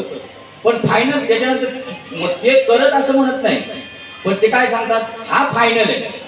आतापर्यंत मी जे सांगितले ते करत, पण हा जो मी आता तुला सांगणार आहे ते मात्र फायनल आहे. मग तुला कुठल्या पद्धतीचं करायचा ते तू कर, माझं सांगायचं काम नाही. तसं भगवंत इथं काय सांगतात, मी मार्ग सांगणार, मग तुला देव कशा पद्धतीने ठेवायचा ते तू ठरवायचं. योग्याने शास्त्रोक्त शुद्धकाली जर देव ठेवला तर देव ठेवता क्षणी ते योगी ब्रह्म होतात. एरवी अकाली देव ठेवला गेला तर ते पुन्हा जन्मास येतात. अकाली म्हणजे त्या काळानुसार जर ठेवलं नाही तर ते पुन्हा जन्माला येतात. त्याचप्रमाणे मोक्ष व पुनर्जन्म ही दोन्ही काळाच्या स्वाधीन आहेत. मोक्ष आणि पुनर्जन्म ही दोन्ही काळाच्या स्वाधीन आहेत. असा जो काल तोच प्रसंगानुसार तुला सांगतो. तर हे अर्जुना ऐक. आता हे भगवंताला का वेगवेगळे मार्ग सांगायचे? कारण कसं माहितीये का, परमार्थामध्ये हौशे नवशे गौशे सगळेच असतात. तेव्हा काय सगळ्यांनाच एक फायनल जर मार्ग सांगितला भगवंत, हे एवढं सांगायची तशी गरजच नाही. पण फायनल जर मार्ग सांगितला पण सगळ्यांना नाही जमणार. मग एखादा भीष्माचार्य सारखा ते निवडतात की बाबा नाही मला हा मार्ग निवडायचा आहे, मग एखादा दुसरा कोणतरी मार्ग निवडी. पण फायनल कोण निवडणार आहे? जो खरोखर ज्ञानी ज्याला आस लागलेली आहे की नाही बाबा मला मात्र ह्याच्यातून आता काय करायचंय, मला सुटायचं अशी ज्याला आस लागली तो काय करणार आहे? तो फायनल मार्ग निवडणार. म्हणून त्यांनी काय केलं, प्रत्येकाने अधिकार तैसा करू उपदेश. जसं जसं ज्याचा अधिकार असेल तसं तसं तो निवडील. कोण कर्मकांड निवडणार, कोण उपासना मार्ग निवडणार, कोण कर्मकांड निवडणार, कोण ज्ञान मार्ग निवडणार. मी सांगायचं काम करतो, काय निवडायचं ते म्हणजे मी नाही म्हणत, भगवंत म्हणतात अर्जुनाला मी सांगायचं काम करतो. तुला कोणता मार्ग निवडायचा ते तू ठरव, तुला कोणता सोपा जातो ते. असा मरणकाल प्राप्त झाला असताना तर हे अर्जुना ऐक, मरण कालाची गुंगी प्राप्त झाली असतात शेवटी पंचमहाभूते आपापल्या रस्त्याने निघतात. पहा, मरणकाली ज्या टायमाला मरणाची शेवट येतो त्या टायमाला पंचमहाभूते काय, ज्यावेळेला देह पडला जातो त्यावेळी पंचमहाभूते जे आहेत ना, ती पंचमहाभूत आहे ना, ते खरं म्हटलं नाही ना, हा देव त्या पंचमहाभूत उसने आणलेली असतात. आपण मग उसने आणलेले ज्याचं त्याला आहे त्याला ते देणंच गरजेचं आहे, बरोबर की नाही? आपण एखाद्या जर समजा कोणाची उसनी वस्तू जर आणली तर आपली म्हणून ठेवून देतो का द्यायची असते कोणा? पण त्याच्यावर सुद्धा काही भांडणं करतात. नाही म्हणजे माझीच आहे, म्हणजे नाव बघ, नाव टाकलेलंच नाही म्हणते. मग आता काय करणार? ठेव मग तुझ्याकडे. आता असा मरणकाल हे अर्जुना ऐक, मरण कालाची मुंगी प्राप्त झाली असता शेवटी पंचमहाभूते आपापल्या रस्त्याने निघतात. ज्यावेळेला देह पडतो त्यावेळेला पंचमहाभूते जे असतात ते आपापल्या मार्गाने निघून जातात. त्याला मागच्या वेळेला सांगितलं होतं की मरण काळी कशी स्थिती होती. जाऊ दे, आता तो प्रकार आहे तर आपण पुढे घेऊ, नंतर पाहिजे परत घेऊ एखाद्या वेळेला. म्हणजे मरणाच्या वेळेला काय काय स्थिती होती, पहिले काय जातं नंतर काय जातं. असा मरणकाल प्राप्त झाला असताना बुद्धीला भ्रांती गिळत नाही, स्मरणशक्ती आंधळी होत नाही व मनही मरत नाही. असा सर्व ज्ञान साधनांचा समुदाय मरण समयी टवटवीत असतो. पण तो अनुभवलेल्या ब्रह्मभावाला गवसणी होऊन ब्रह्मानुभूती अभिव्यक्त झाल्यामुळे प्रसन्न असतो. हा कुणाला आनंद वगैरे होणार? तर ज्याने ब्रह्मभाव ज्याचा प्राप्त झालेला आहे त्याला होणार आहे. अशा रीतीने हा मन बुद्ध्याधिकांचा समुदाय सावध असणे व तो सावधानपणा शेवटपर्यंत टिकून राहणे हे जर अग्नीची सहाय्यता जठराग्नी प्रदीप्त असली तरच घडते. हे कधी घडणार आहे? अग्नीची सहाय्यता असेल तरच तो काय करणार, तो टवटवीत वगैरे तेजीमध्ये दिसेल. नाहीतर अग्नीची सहाय्यता जर नसेल तर तो तसा दिसणार नाही. असे पहा की वाऱ्याने किंवा पाण्याने ज्यावेळी दिव्याचा प्रकाश नाहीसा होतो त्यावेळेस आपले डोळे व दृष्टी चांगली असताही जवळ असलेली वस्तू पाहू शकत नाही. दुराने समजा डोळे माखलेले असले तर जवळ वस्तू असेल आपल्या तर ती दिसते का? त्याचप्रमाणे देहावासनाच्या वेळेचा वायू प्रकोप व त्रिदोषामुळे शरीर आत बाहेर कपाने व्यापले गेले म्हणजे जठराग्नीचे तेज विझून जाते.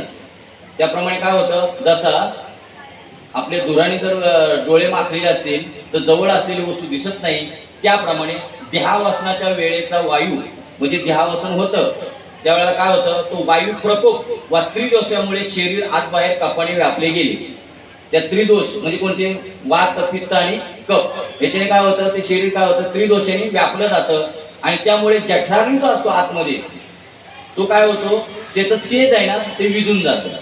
आणि आतापर्यंत ते काय होतं, आपले जे अन्न वगैरे जे आतमध्ये पचलं होतं तो जठराग्नी असतो ना आतमध्ये, त्याच्यामुळे ते पचलं जातं.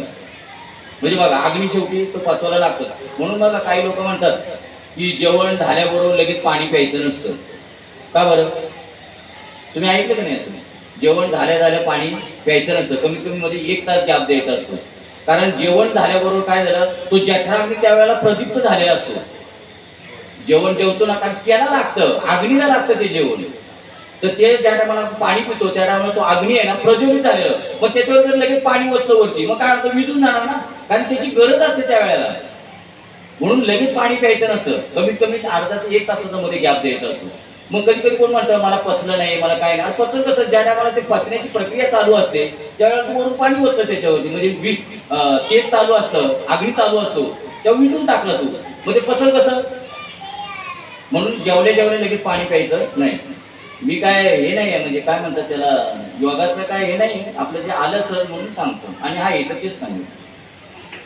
त्याचप्रमाणे देहावासनाच्या वेळेचा वायू प्रकोप व त्रिदेशामुळे वेगा जर समजून घ्यायचं आहेत आपले माने बाबा आहेत ते, म्हणजे जवळ मास्टर आहेत त्याच्यामध्ये, ते कुणाला समजून घ्यायचं तर घ्या, माझं असं काय म्हणणं नाही.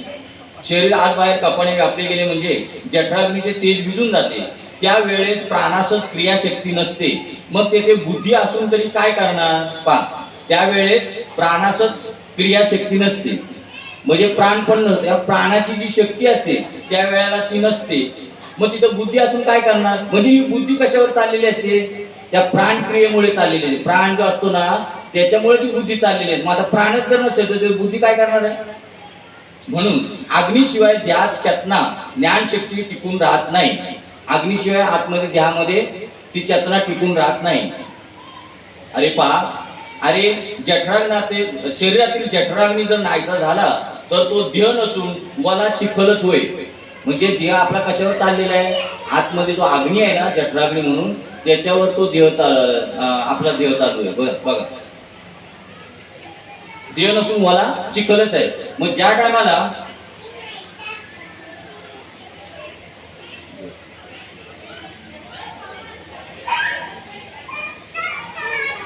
काय झालेलं आहे, त्याचा अग्नी निघून गेलेला असेल,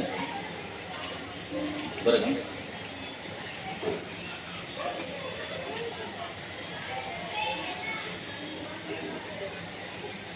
हे पारे शरीरातील जठराग्नी जर नाहीसा झाला तर तो देह नसून वला चिखलच होय. म्हणजे आतमध्ये जो आपला जठराग्नी असतो अग्नी, तो काय तो नसेल तर देह राहत नाही. असे झाले असता साधक आपल्या आयुष्याची वेळ अंधेरात चाचपडल्यासारखी वाया घालवीत असतो. अशा वेळेला काय करतो तो, म्हणजे अंधेरा, म्हणजे आपण म्हणतो अंधेरा येतो आपल्या डोळ्यावरती, तसा तो काय करतो, चाचपडत असतो. वास्तविक अशा स्थितीत मागील केलेल्या अभ्यासाचे सर्व स्मरण तसेच सांभाळून ठेवून मग देह टाकून स्वस्वरूपाच्या ठिकाणी मिळवायचे असते. पण हे घडावे कसे? मरणासमयी काय केलं पाहिजे? मरणी जायचे आठवे ते त्याची गती पाहिजे. इथे भगवंत अर्जुनाला सांगतात, खरं म्हटलं तर मरणासमयी भगवंताचं चिंतन आलं पाहिजे, पण मात्र त्याला भगवंताचं नामस्मरण त्यावेळेला आठवत नाही, कारण ते मागे जे केलेले आहे तेच आठवत राहणार.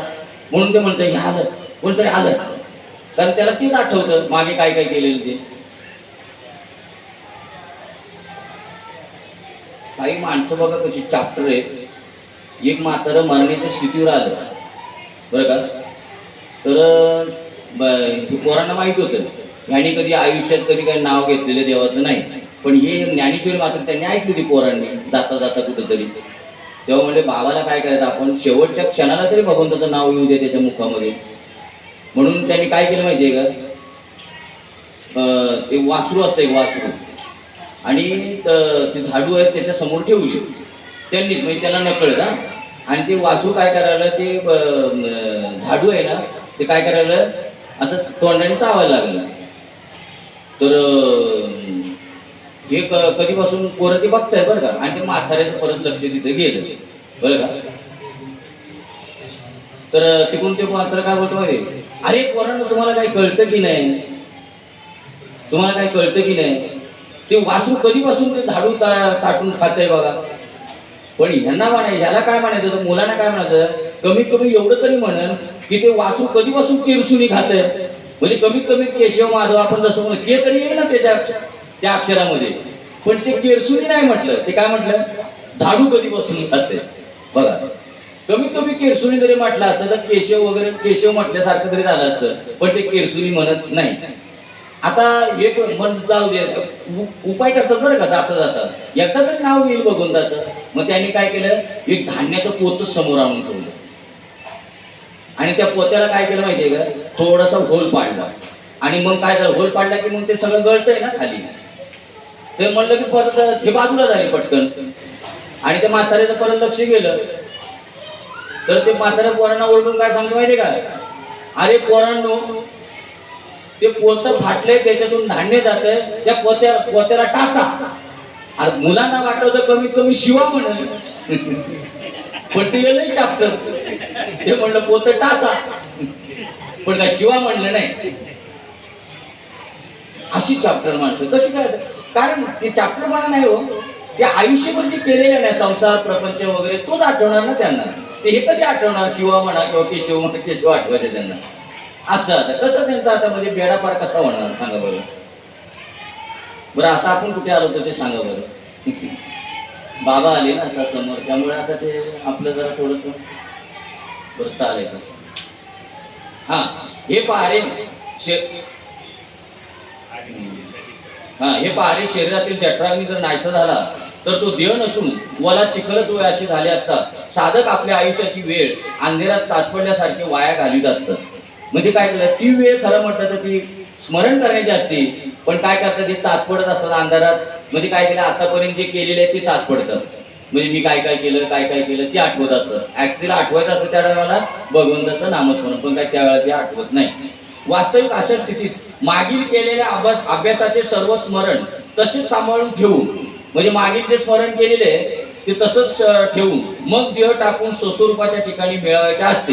म्हणजे भगवंताचा जो अभ्यास केलेला आहे, देवा वाचून आता काही बोलण्याची नाही किंवा चिंतन केलेलं आहे, नामस्मरण केलेले आहे, असं त्या वेळेला आठवायचं असतं. पण हे घडावे कसे, त्या स्वस्वरूपाच्या ठिकाणी मिळवायचे असते.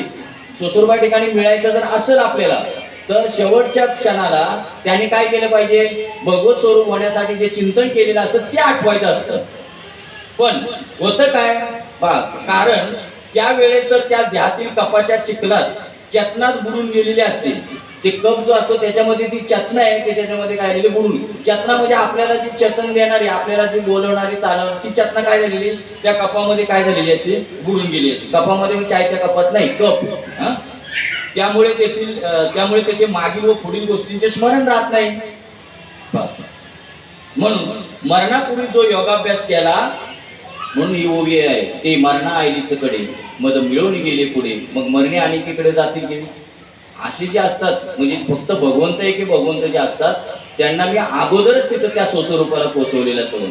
मग ते मला बोलवतील आणि मग मी जावं, तर असं तो माझ्याकडे कमीपणा आहे. कारण ते मला अगोदरच येऊन मिळालेले आहेत, मग त्यांनी बोलवावं का, मी उशिका लावावा जायला. जो योगाभ्यास केला तो मरण येण्याच्या आधीच नाहीसा होतो. जसा आपण अंधारात ठेवलेली वस्तू, म्हणून मरणापूर्वी जो योगाभ्यास केला तो मरण येण्याच्या आधीच नाहीसा होतो. जसा आपण अंधारात ठेवलेली वस्तू सापडण्यापूर्वी हातात घेतलेला दिवा मारून जावा, त्याचप्रमाणे स्थिती होते. आता या सर्व गोष्टी राहू दे. ज्ञानाला जठराग्नी व मूळ कारण आहे, आणि त्या जठराग्नीच्या बळाची मरण समयी त्याला पूर्ण सहाय्यता असावी. आतापर्यंत काय केलं, त्यांनी सांगितलं की बाबा मरण्याच्या वेळेला ते भगवंताचं नाम आलं पाहिजे, परंतु तू येत नाही का, तर पाठीमागे जे जे केलेलं असतं तेच त्यावेळेला त्याला आठवतं, आणि मग मरणी जायच्या आठवीच्या त्याच गती तो पाविली. मग ते म्हणतात आता हे राहू दे, आणि जो माझं स्मरण करतो तो मात्र काय होतो मतप्रत येऊन मिळतो. पण आता या सर्व गोष्टी राहू द्या. ज्ञानाला जठराग्नी हा मूळ कारण आहे. ज्ञानाला जठराग्नी हा मूळ कारण आहे आणि त्या जठराग्नीच्या बळाची मरण समयी ज्याला पूर्ण सहाय्यता असावी. ज्या टायमाला मृत्यू होतो त्या टायमाला तो जठराग्नी आहे तो मात्र त्याला त्या ठिकाणी त्या वेळेला असायला पाहिजे. पण काय होतं पहा, शरीराच्या आत जठराग्नीच्या ज्योतीचा प्रकाश असावा आणि बाहेर उतारण्यापैकी कोणताही एक महिना आणि त्यातही शुद्ध पक्षाचा दिवस असावा, रात्र नाही. आता ज्या तिथीची भीष्माचार्य जे वाट पाहत होते तीच तिथी सांगायची चाललेली आहे. तिथी भीष्माचार्य ज्या तिथीची वाट बघत होते तीच तिथी सांगण्याचं चाललेलं आहे. कुठली तिथी होती त्याची, काय सांगायचं, कुठल्या याच्यामध्ये त्यांना मरण पाहिजे होतं? नाही ते येणार आहे पुढे. त्याला कुठला मार्ग म्हणतात? हा, अर्चिरादी मार्ग. दोन मार्ग सांगितलेले आहेत, अर्चिरादी मार्ग आणि धूम्र मार्ग. तर आता अर्चिरादी मार्ग कसा असतो ते सांगायचं चाललेलं. शरीराच्या आत जठराग्नीच्या ज्योतीचा प्रकाश असावा. इथे वरती सांगितले नाही तो जठराग्नी असावा लागतो.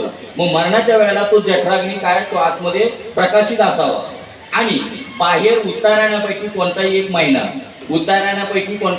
एक महिना आणि त्यातही शुद्ध पक्षाचा दिवस असावा. शुद्ध पक्षाचा दिवस असावा म्हणजे शुद्ध पक्ष आणि कृष्ण पक्ष म्हणतात ना, तर शुद्ध पक्षातला दिवस असावा आणि रात्र नसावी. अशा प्रकारे सर्व चांगले योग जुळून आले असतात. जे ब्रह्माभ्यासी पुरुष आपला देह ठेवितात ते ब्रह्मवेते परब्रह्मच होतात. असा ज्या वेळेला देह ठेवतात त्यावेळेला ते काय होतात, ते ब्रह्मवेते पुरुष परब्रह्मच होऊन जातात. अशा वेळेला जे देह ठेवतात ते धनुर्धर ऐक, या कालाच्या योगाचे तत्कालाभिमानी देवतांचे असे इतके विलक्षण सामर्थ्य आहे. म्हणून मोक्ष प्राप्ती करता स्वस्वरूपी येण्यास हा सरळ मार्ग आहे. कोणता? अर्चिरादी मार्ग. हा ब्रह्मस्वरूपाला मिळण्यासाठी कसा आहे, सोपा आणि सरळ आहे असं सांगितलं. या आता फक्त आधी नीट ऐका, नंतर काय फायनल भगवंत सांगतात तेही ऐका. या मार्गात जठराग्नी ही पहिली पायरी आहे. आता मला सांगा, इथं भगवंत म्हणतात जरा आपलं पण डोकं चालव ना. इथं काय सरळ मार्ग आहे. आता हा सरळ मार्ग आहे, ती वाट बघत बसायची एवढी. आता ते तर ह्याच्यावरती खालून अशी खेळासारखं तीक्ष्ण वाहते होते. बाण, हा म्हणजे तीक्ष्ण असे बाण होते, त्या बाणावर पोहलेलं आहे आणि त्या तिची वाट बघतोय. एवढं जमणार आहे आपल्याला? आणि तो बघतो हा सरळ मार्ग आहे. तुम्ही सरळ हा करता म्हणजे हा सरळ आहे मार्ग.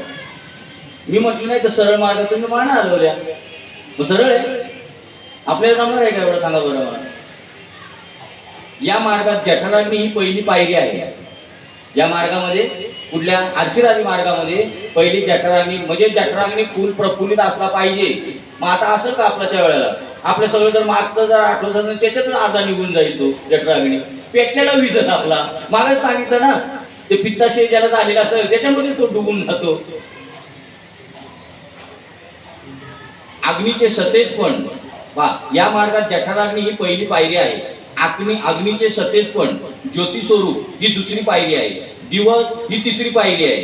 पहिला जठराग्नी असावा लागतो, त्याच्यानंतर ज्योतिस्वरूप ही दुसरी पायरी आणि दिवस ही तिसरी पायरी. दिवस असायला पाहिजे, रात्र नकोय. आणि शुक्ल पक्ष ही चौथी पायरी आहे. अशा 4 पायऱ्या तिथं असायला पाहिजे. ह्या साधल्या पाहिजे बरं का त्या वेळेला. इथं उच्चारायण असलं पाहिजे, म्हणजे जसं आपण म्हणतो उत्तरायण दक्षिणायन, तर दक्षिणायन नाही उच्चारायण असलं पाहिजे. परत त्याच्यामध्ये जठराग्नी प्रज्वलित असलेला पाहिजे आणि तो ज्योती स्वरूप असला पाहिजे. परत दिवस असला पाहिजे, रात्र नको. काय बरं. आणि शुक्ल पक्ष ही चौथी पायरी आहे असे समज. म्हणजे कृष्ण आणि शुक्ल पक्ष म्हणतात. शुक्ल पक्षामध्ये तिथून महिना सुरू होतो, त्यातला शुक्ल पक्षातला 1 दिवस. आणि उत्तरायणातील 6 महिन्यापैकी 1 महिना म्हणजे उत्तरायण आणि दक्षिणायन म्हणतात. तर उत्तरायणातले 6 महिन्यापैकी कुठला तरी 1 महिना. आता हे सगळं त्या टायमाला जुळून येईल ना तेव्हा तो ब्रह्मस्वरूप होणार. आणि सरळ आहे हा मार्ग, पण सरळ सांगतील ना बघा. आणि उत्तरायणातील 6 महिन्यापैकी 1 महिना ही जिन्याची वरची अगदी शेवटची पायरी आहे. उत्तरायणातील 6 महिन्यापैकी 1 जो महिना ही जिन्याची वरची अगदी म्हणजे आपण पायरीने चढत जातो, त्याची जी वरची पायरी आहे ती उत्तरायणातली 1 महिना ही वरची पायरी आहे. म्हणजे खालच्या पायऱ्या चढत तिथपर्यंत जावं लागणार. अशा क्रमाने गेल्यावर योगी मोक्ष सिद्धरूप घराला पावतात ही हा उत्तम काळ आहे असे समज आणि याला अर्चिरा मार्ग असेही शास्त्रात म्हणतात. यालाच काय म्हणतात? अर्चिरादी मार्ग असे म्हणतात. आता मरण्यास योगी साधकांना अयोग्य काल कोणता तो ओघाने प्रसंगानुसार तुला सांगतो आहे. काय म्हणतात? आता मरण्यास योगी साधकांना म्हणजे योगी साधक जे आहे त्यांना कुठल्या मार्गाने ते जातात ते तुला प्रसंगानुसार तुला सांगतो. योगी साधक आता मरण्यास योगी साधकांना अयोग्य काल कोणता? जो योगी आहे तर त्याला अयोग्य काल कोणता? म्हणजे आता जो सांगितला तो योग्य अर्चिरादी. मग आता अयोग्य काल कोणता तो वगाने प्रसंगानुसार तुला सांगतो आई. तरी मरण आता सुरुवात केली हा. त्याचं नाव पुढे सांगतील पण आपल्याला माहिती आहे त्याचं नाव काय? अर्चिरादी मार्ग आणि धूम्र मार्ग. म्हणजे अर्चिरादी मार्ग सांगला, आता कोणता चालू झाला? धूम्र मार्ग. तरी मरण समयी कप वातादी दोषांच्या अतिभराने अंतकरणातील अंधार म्हणजे अविवेक गच्च भरून राहतो. म्हणजे मरणासमयी अयोग्य काळ कोणता? आता त्या योग्याचं मरण जवळ आलेलं आहे पण काल तो जो आहे तो कसा आहे? अयोग्य आहे. कसा अयोग्य ते सांगतात की कप वातादी दोषांच्या अतिभराने अंतकरणातील अंधार अविवेक गच्च भरून राहतो. अकाळी आलेले मरण आपण म्हणतो तसं हा जो धूम्र मार्ग सांगायचा चाललेला आहे ते काय म्हणतात? तो योगी ज्या टायमाला तो देह ठेवत असतो त्यावेळेला कप वातांनी दोषांनी अंतकरण गच्च भरून राहतं. म्हणजे कप वात पित्त यांनी काय होतं? अंतकरण गच्च भरलं जातं. सर्व इंद्रिय लाकडाप्रमाणे जड व कुंठित होतात. सर्व इंद्रिय जड. आपण काही वेळेला जर समजा ते फ्रीज जर पडलेलं असेल, समजा आपण तिकडे जर 2-3 तास जर बघितलं नाही तर ते बांधायला सुद्धा होईत नाही. ते तिकडून पाय बांधायला गेले तर इकडून उभं राहतात आणि इकडून बांधायला गेले तर तिकडून पाय वरती करतात. म्हणजे काय झालेलं आहे? त्याचं पूर्ण लाकडासारखं झालेलं असेल. स्मरणशक्ती भ्रमात बुडते. त्यावेळेला स्मरणशक्ती भ्रमामध्ये बुडते. मन वेडे होते व प्राण घोटाळतो. जठराग्नीचा अग्निपण जातो. जठराग्नीचा जो अग्निपणा असतो तो जातो व मग त्याचा धूरच चोहीकडे होतो. त्यामुळे शरीरातील ज्ञानशक्ती म्हणून धूम्र म्हटलेलं बघा. काय होतं? चौघ नुसता धूरच होतो म्हणून धूम्राने त्याला धूर म्हटलेलं. म्हणजे काय डोक्याने नाव दिले बघा. त्यामुळे शरीरातील ज्ञानशक्ती शरीरात कोंडून आच्छादित होते. ज्याप्रमाणे चंद्राच्या आड दाट व पाण्याने भरलेले ढग यावेत व मग त्यावेळी धड गडद अंधार ना स्वच्छ प्रकाश असे धावले. ज्या टायमाला समजा बघा पाऊस पडण्याच्या वेळेला धड अंधारही नाही आणि धड उजेडी नसतो. दिवसा होतं का नाही तसं? आपण म्हणतो काय झालं? पावसाने काळं केलं. काय म्हणतो तुम्हाला? तेच ना. अस्पष्ट झुंजू मुंजू उजेड असतो. झुंजू मुंजू उजेड असतो. त्याप्रमाणे तो मरतही नाही व पुरता सावधी नसतो. तो आता मरतही नाही पुरता सावधी नसतो. अशी जीवित स्तब्ध स्थिती प्राप्त झालेली असते व आयुष्य हे मरणाच्या वेळेची वाट पाहत असते. त्याचं आयुष्य मरणाच्या वेळेची वाट पाहत असतं. अशा प्रकारे मन बुद्धी व इंद्रिय यांच्या सभोवती धूर अतिशय कोंडून राहतो. त्यावेळेस जन्मभर संपादन केलेल्या अभ्यासाचा मार्ग संपून बुडून जातो. जरी त्याने काय अभ्यास जर पाठीमागे जर केलेला असतो तो अभ्यास काय होतो? तो बुडून जातो. का बुडून जातो? आता त्याच्या समोर नुसता धूरच दिसतो. त्यामुळे बाकीचा जो अभ्यास केलेला आहे तो त्या टायमाला विसरून जातो. आणि हे पहा, ज्या वेळेला हातात असलेले अभ्यासाद्वारा संपादिले जाते त्यावेळी दुसरीकडून आणखी लाभ होईल याची गोष्टच कशाला? पहा बरं. अरे पहा, ज्या वेळेला हातात असलेले जाते म्हणजे आपल्या हातात असते आणि हातात असलेले जाते त्यावेळी दुसरीकडून आणखी लाभ होईल याची गोष्टच कशाला? म्हणजे आपल्या हातात ते निघून जातं आणि आता दुसरीकडून आणल्यावरती लाभ होईल याची गोष्टच कशाला बोलायला पाहिजे? म्हणून मरण समयी अशी अवस्था प्राप्त होते. अशी देहाच्या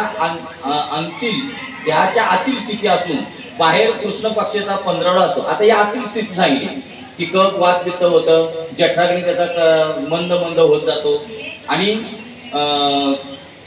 आता या आतील स्थिती सांगितली. आता बाहेरची स्थिती अशी देहाच्या आतील स्थिती असून बाहेर कृष्ण पक्षाचा 15 असतो.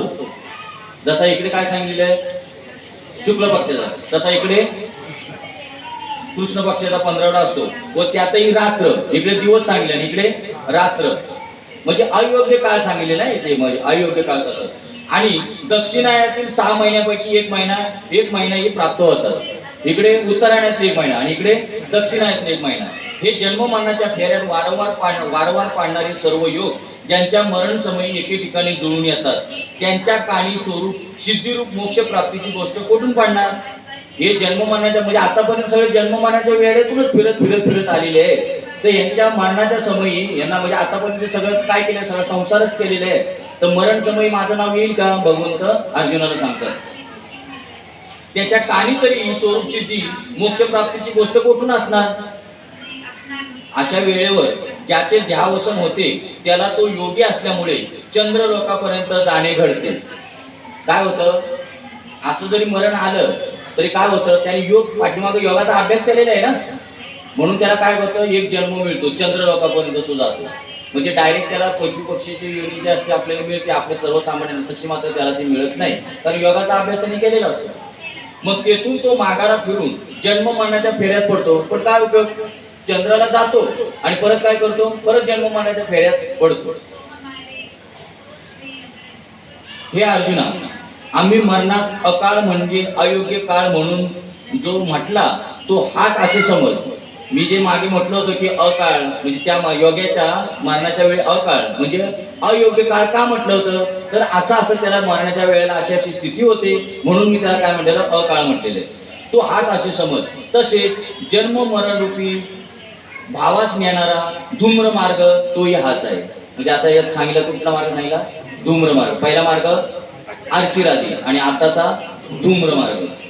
याच्याशिवाय दुसरा जो अर्चिरा मार्ग तो भरवस्तीचा, वाहता, सहज, सोपा, अतिउत्तम व अगदी सुलभ असून मोक्षापर्यंत गेलेला चरण कमल पर्यावसायी आहे. म्हणजे जो त्याला काय सांगायचं, आपण समजा 2 गोष्टी एखाद्या पाहिल्या, तर एखादा माणूस विचारतो, मग तुला दोनापैकी कोणती आवडली, तर आपण म्हणतो की मला एक गोष्ट आवडली. तसं भगवंत म्हणतात, मी तुला 2 मार्ग सांगितले, कोणते, अर्चिरादी आणि धूम्र. तर त्याच्यापेक्षा दोनापैकी चांगला कोणता, तर अर्चिरादी मार्ग त्याच्यापेक्षा चांगला. हे अर्जुना, असे हे 2 मार्ग अनादी काळापासून चालत आलेले आहेत. त्यापैकी एक सरळ आणि दुसरा वाकडा आहे. पहिला सरळ आणि दुसरा वाकडा. मग आता आपल्या सर्वसामान्यांसाठी कुठला सरळ आणि कुठला वाकडा? आपल्याला सांगण्यात दोन्ही वाकडे, कारण ते कुठे एवढं जमणार आहे त्यांना, एवढे म्हणजे तिथे येईपर्यंत थांबायचं तेवढा, त्या दिवस पाहिजे, त्याला परत उत्तरायणातला महिना पाहिजे, ते आता म्हणजे वाट बघत बसावं लागणार ना आपल्याला, तेवढं जमणार आहे का? जमेल? मग आता पुढे जे सांगणार ते सांगू का नको? मग तुम्ही इथंच नका ना म्हणून जमणं म्हणून, कारण पुढे तुम्हाला सोपं सांगणार आहे ते. हे का अवघड असं का म्हणतात? ज्या वेळेला ते आपण असं समज लक्षात घ्यायचं कधी पण, ज्या ती समोरची व्यक्ती म्हणते ना अवघड आहे, म्हणजे नक्कीच काहीतरी पुढे सोपं सांगणार आहे असं वाटलं पाहिजे तुम्हाला. तुम्ही म्हणता हे जमलं म्हणजे कसं काय, मग सोपं करावं माणसाला अवघड करावं नाही. आपल्याला अवघडच असतं वाटतं. जा पंढरीला, जा आळंदीला, जा इकडे तिकडे, नाही का, तेच आवडतं आम्हाला. आणि जवळ असून तरी जवळचे असे परिणाम दिसले, जवळच आहे पण तू दिसत नाही, मग जातो हा लांब बघायला. एका म्हातारीची सूळ हरवली आणि घरात सूळ हरवली आणि स्वतःला जाते, बरं झालं तुमच्यामुळे काय हे आठवत नाही, असंच करत जाऊ. वाढली अजून काय वाढायचं तेवढे.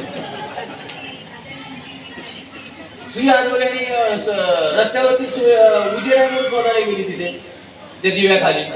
ते एक आपल्याला चालला होता तुमच्यासारखा मनुष्य. तो म्हणतो, आजीबाई तुम्ही ते काय शोधता? ते म्हणले माझी सुई हरवली. मग ते विचारलं सुई कुठं हरवली? तो म्हणजे घरात हरवली. मग तुम्ही इथे का शोधता? नाही म्हणजे उजेड आहे ना म्हणून शोधता इथे. तसं देव आहे आपल्या अंतरामध्ये आणि चाललाय शोधायला, बाहेर शोधायला. देव कुठे आत आणि शोधतो कुठे बाहेर. कसं काय मिळणार? आता वेळ बसेल का? सुई हरवली घरात, तसा देव हरवला आपल्या आतमध्ये आणि शोधतोय कुठे? बाहेर शोधतोय. तीर्थामध्ये शोध, क्षेत्रामध्ये शोध, इकडे शोध, तिकडे शोध, आळंदीला शोध, पंढरपूरला शोध. जिथं शोधायला पाहिजे तिथं शोधत नाही. मग ते सांगितलं, अरे जिथं हरवली तिथंच शोधायची असते. तसा आपला देव आतमध्ये हरवलेला आहे, बाहेर नाही हरवलेला, बाहेर आहेच नाही, तो आतमध्येच आहे. हा हा सगळीच मंडळी हुशार, एक एक नंबर होणार, एक एक नंबर, देशोदेशी जे ज्ञानेश्वर आहे की नाही. मग देव आहे, देव आहे, हृदय मंदिरी शोधून पाहिजे, अगदी एकदम परफेक्ट प्रमाण शोधून पाहिजे. आपलं शोधायचं चाललं होतं ना, मग कुठे शोध, तर आतमध्ये शोध. पण तिथंच सगळे झोपलेले आहेत जिथं शोधायला पाहिजे तिथे. अर्जुना मी नसे ऐसा कोण ठाव असे, अरे मी नाही आहे, कुठे कुठे नाहीये. पण एवढंच की तुला समजून घेतलं पाहिजे नेमकं कुठं शोधायचं तो.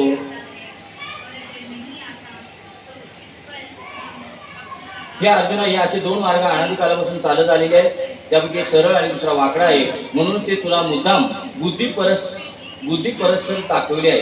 कारण की त्या मार्गापैकी चांगला कोणता वाईट कोणता हे तुला दिसावे आणि खरे खोटे ओळखावे.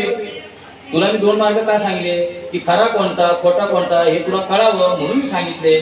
आपल्या हिताकरिताच तो हित कशात आहे व अहित कशात आहे यांचाही विचार करावाच हवा. म्हणजे आपलं हित कशात आहे त्याचा आपण काय केलं पाहिजे, आपण विचार केला पाहिजे. हे पहा, तुम्ही लगेच मनाचे प्रमाण उचलायला पाहिजे. तुम्ही काय उचललं नाही, मी वाट बघत होतो. तुम्ही म्हणजे शोधायचं कुठे चाललंय.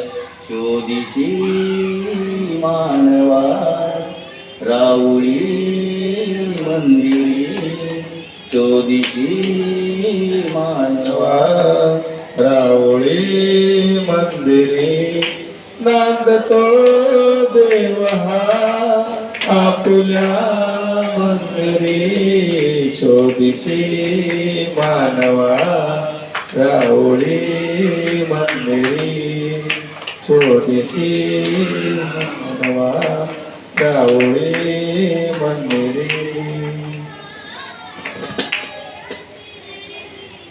अंतरी मंदिरी बर. शोधिशी मानवा राऊळी मंदिरी,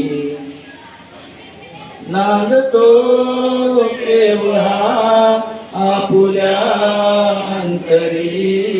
शोधिशी मानवा राऊळी मंदिरी. राऊळात शोधतो, मंदिरात शोधतो आणि हरवलं कुठे, आतमध्ये. जिथं हरवलं तिथं शोधत नाही.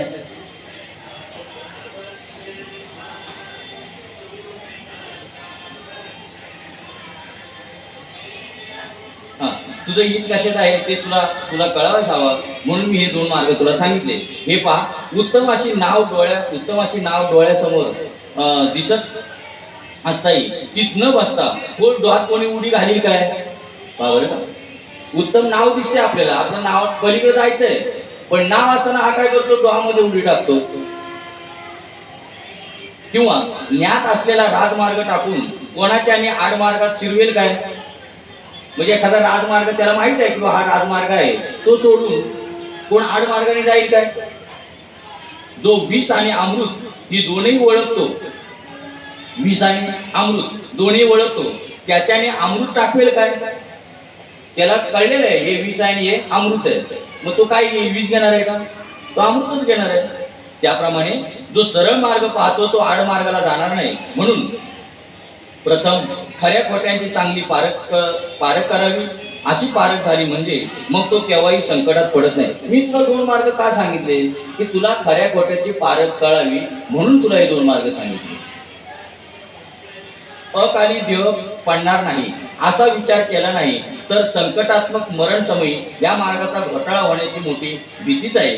कारण हा काल जर प्राप्त झाला, पाहता भगवंतांनी दोन मार्ग सांगितले, आता काय सांगतात ते बघा.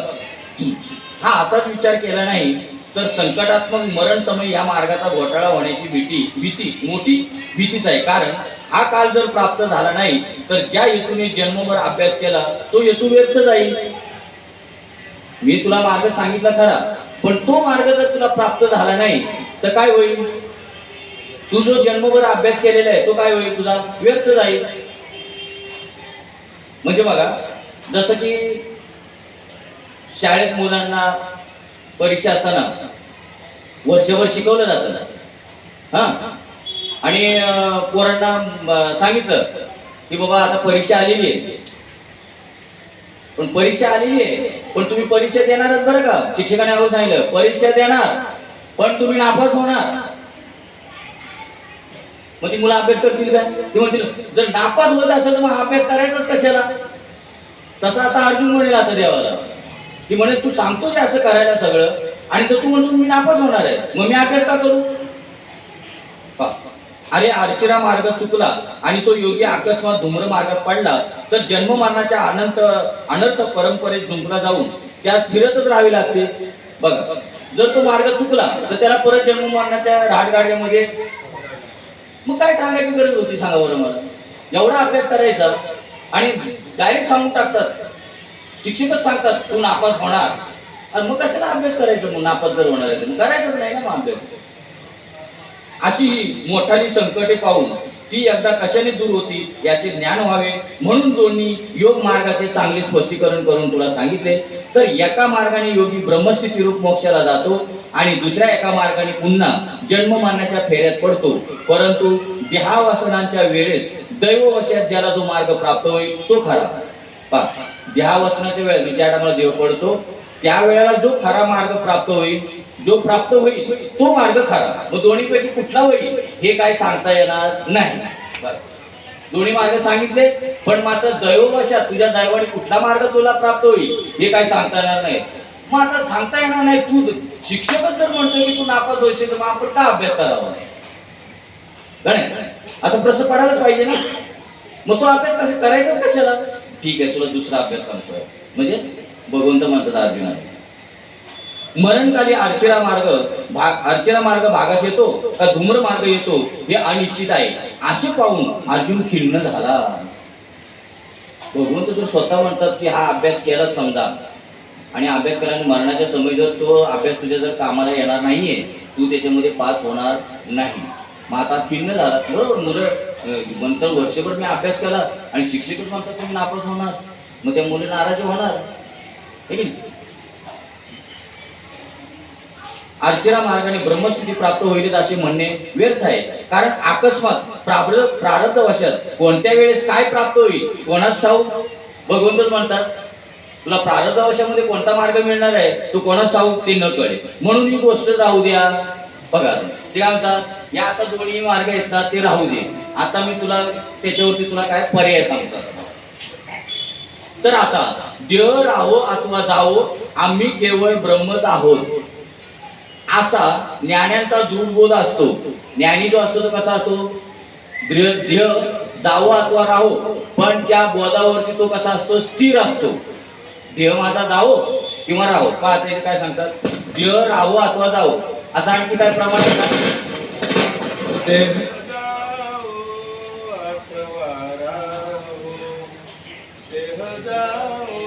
हरी हरी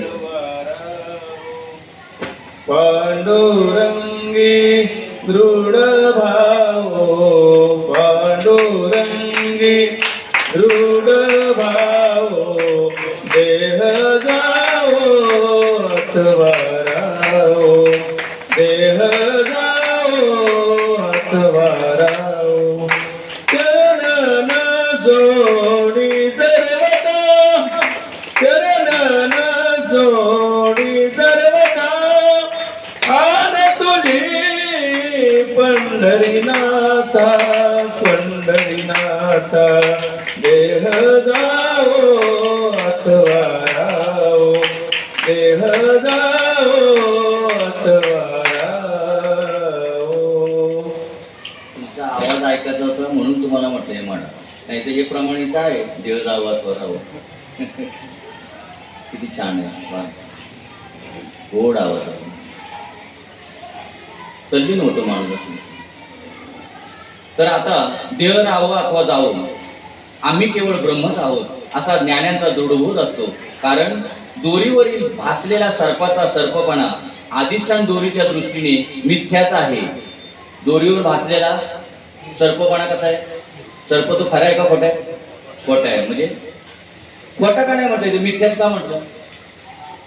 मिथ्या म्हणजे भासतो पण नसतो त्याला मिथ्या म्हटलेले.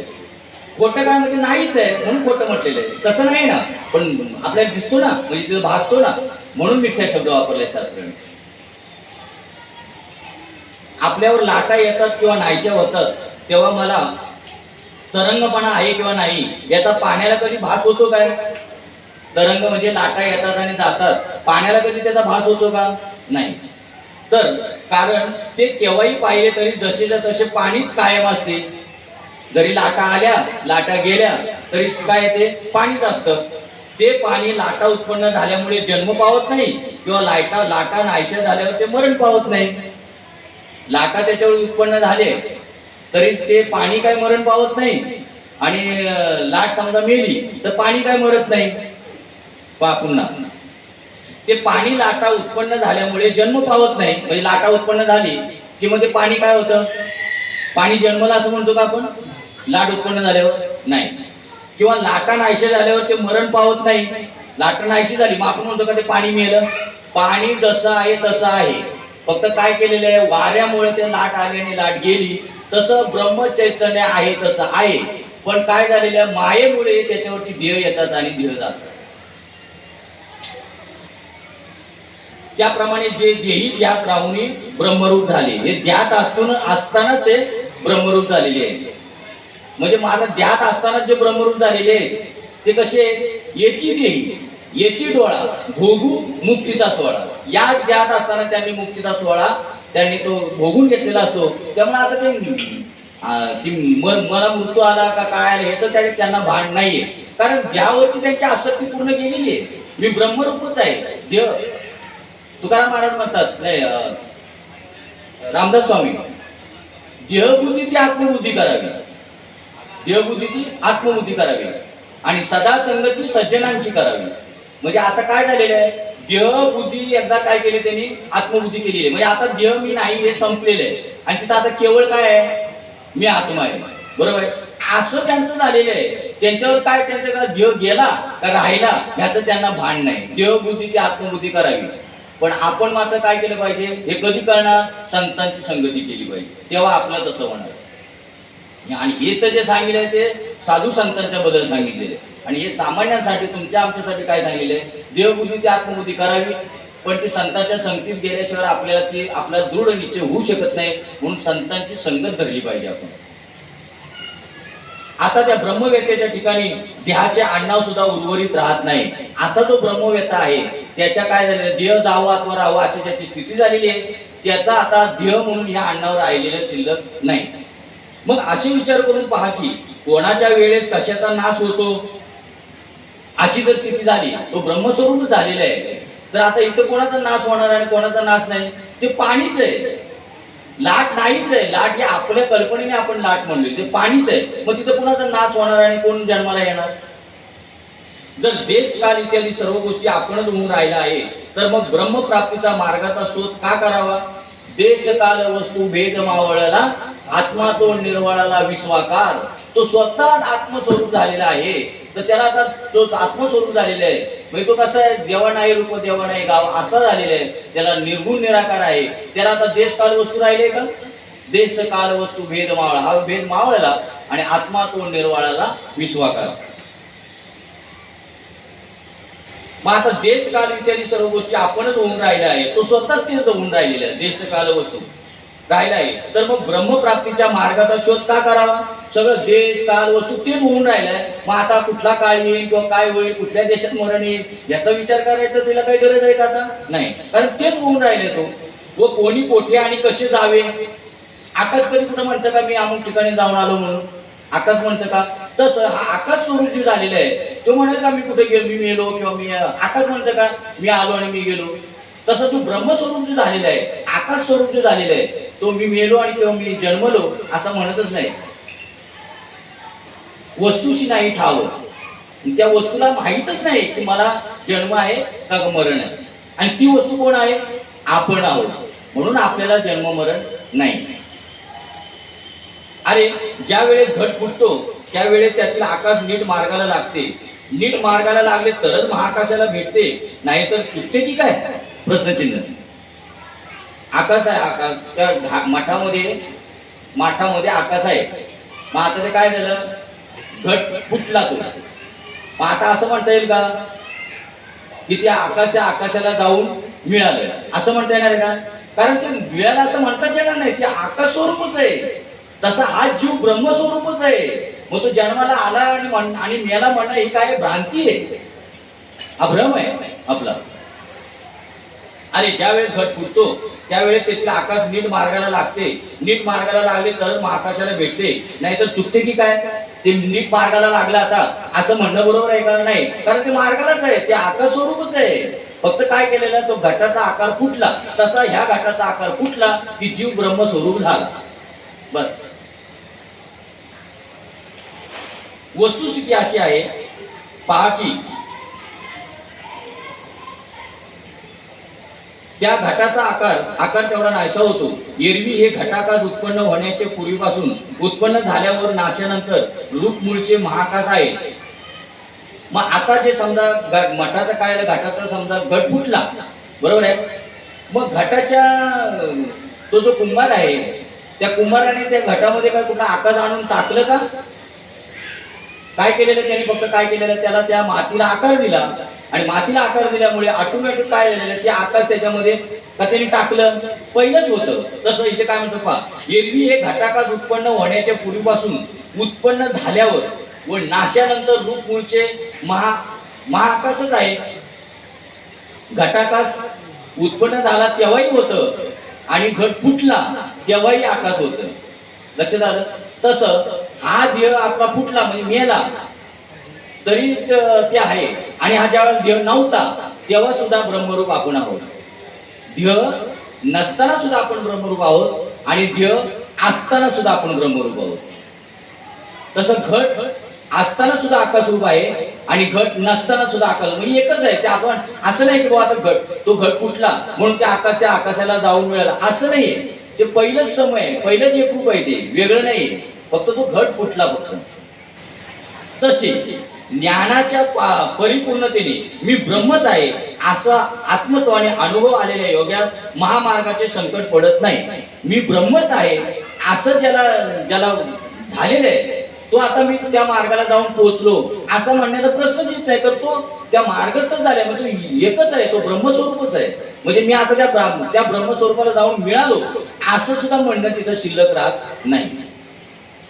यास्तव हे पंडुसुता, तू योगयुक्त योग संपन्न हो, एवढ्याने तुला आपोआप नित्य प्राप्त असलेल्या ब्रह्मस्वरूपाच प्राप्त होईल. म्हणून अर्जुना, तुला मी असं सांगतो, तू काय योगयुक्त हो. म्हणजे काय? माझ्याशी तू, योग म्हणजे काय? योग म्हणजे संबंध जुळणे. तसा तू काय कर, तू माझ्याशी संबंधित हो, म्हणजे तू योगयुक्त हो. हा, मग तू योगयुक्त म्हणजे माझ्यासारखा जर झाला तर मग काय होईल? योगयुक्त योग संपन्न हो, एवढ्याने तुला काय होईल? आपोआप नित्य प्राप्त असलेली ब्रह्मस्वरूपात प्राप्त होईल. नित्य प्राप्त असलेली म्हणजे काय? प्राप्त झाली म्हणता येत नाही. हरी प्राप्तीशी उभा म्हणजे हरी प्राप्तच आहे, काय प्राप्त करायची गरज नाही. तसं जे नित्य स्वरूप जे आहे, नित्य प्राप्त आहे, तेच तू होऊन असेल. मग वाटेल त्या ठिकाणी वाटेल तेव्हा देह असो वा जाओ, परंतु निष्प्रतिबंध व नित्य बंद राहील अशा अखंड परब्रह्मस्थिती मुळीच बिघाड होणार नाही. म्हणजे तू असला काय आणि देह असला काय आणि देह नसला काय तरी काय त्या ब्रह्मामध्ये काही फरक पडत नाही. ते कसं काय? अखंड ऐक्य रस आहे. असे तो योगी सृष्टीच्या आरंभी जन्म विकारात सापडत नाही. तो योगी जे आहे ते जन्ममरण जे चाललेलं आहे त्याच्यामध्ये तो सापडत नाही. कारण तिला जन्मही नाही आणि मृत्यू नाही. ती जी वस्तू आहे ना, म्हणजे ब्रह्मस्वरूप आहे ना, तिला जन्मही नाही आणि मृत्यू नाही. मग त्याला जन्मही नाही तर मृत्यू नाही, तर तो मेला आणि जन्मला असं म्हणणंच तिथं काय होणार आहे? ते खोटं ठरणार आहे. तिथे विकारात सापडत नाही. सृष्टीच्या अंती मरण विकारात बुडत नाही. सृष्टीच्या स्थितीकाली स्वर्ग वा संसार सुख यांच्या मोहाने कधी फसला जात नाही. स्थितीकाली म्हणजे ज्या टायमाला ध्यात असतो त्यावेळेला तो सुद्धा स्वर्ग आणि संसार सुखाच्या मोहामध्ये पडत नाही. या बोधाने तो योगी सावध असतो. त्याला या बोधाची फलप्राप्ती होते. कारण तो विषय भोगाला ओलांडून ब्रह्मरूपाला मिळतो. विषय भोगाला काय करतो? तो ओलांडून काय करतो? तो ब्रह्मस्वरूपाला जाऊन मिळतो. अर्जुना, त्या योगाच्या सुखाचे ऐश्वर्य केवढे आहे पहा, की इंद्रादिक देवांना स्वर्गात नेहमी त्यांचे सर्वस्व म्हणून सुखोपभोगाने समृद्ध राज्याची कीर्ती चौकडे गाजली आहे. ते सुख ऐश्वर वळवून टाकलेल्या पदार्थाप्रमाणे तुच्छ मानून तो दूर लोटतो. काय सांगायचं त्यांना? तेव्हा त्यांना काय सांगायचं? स्वर्गसुख जे आहे ना, स्वर्गसुख तो कसा समजतो? त्या ब्रह्मस्वरूप ज्या टायमाला तो होतो, ब्रह्मसुख ज्या टायमाला तो भोगतो, त्या वेळेला ते स्वर्गसुख त्याला एकदम तो तुच्छ समजतो. तुकाराम महाराजांचं काय असं प्रमाण? तुका म्हणे पावटणी करू स्वर्गाची निशाणी. तुका म्हणे पावटणी म्हणजे त्या स्वर्गाची मी पायवाट करून, त्या स्वर्गाचे पायवाट करून, पायरी करून, त्या पायरीवर पाय घेऊन मी त्याच्या पलीकडे जातो. म्हणजे काय करतो? म्हणजे मी त्या ब्रह्मस्वरूपाला जाऊन मिळतो. म्हणजे ह्याच्यामध्ये मी अडकत नाही स्वर्गसुखामध्ये. पा आणि सामान्य कसं काय म्हणता येईल?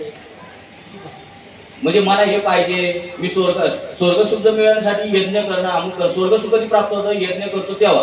ते काही सामान्याचं थोडंच काम आहे. म्हणून आम्हाला साधू संतांना कळवळ आला की त्यांना जे काय करायचं ते करू द्या, पण मात्र ह्यांची मात्र सुटवणूक झाली पाहिजे. म्हणून साधूला कळवळ आला. म्हणून साधूने काय केलेलं? आमच्यासाठी जन्म घेतला होता की ह्यांना तरी कमी कमी. ते म्हणजे सुटणार नाहीत. ते म्हणजे त्याच्यातच होऊन जाणार आहे.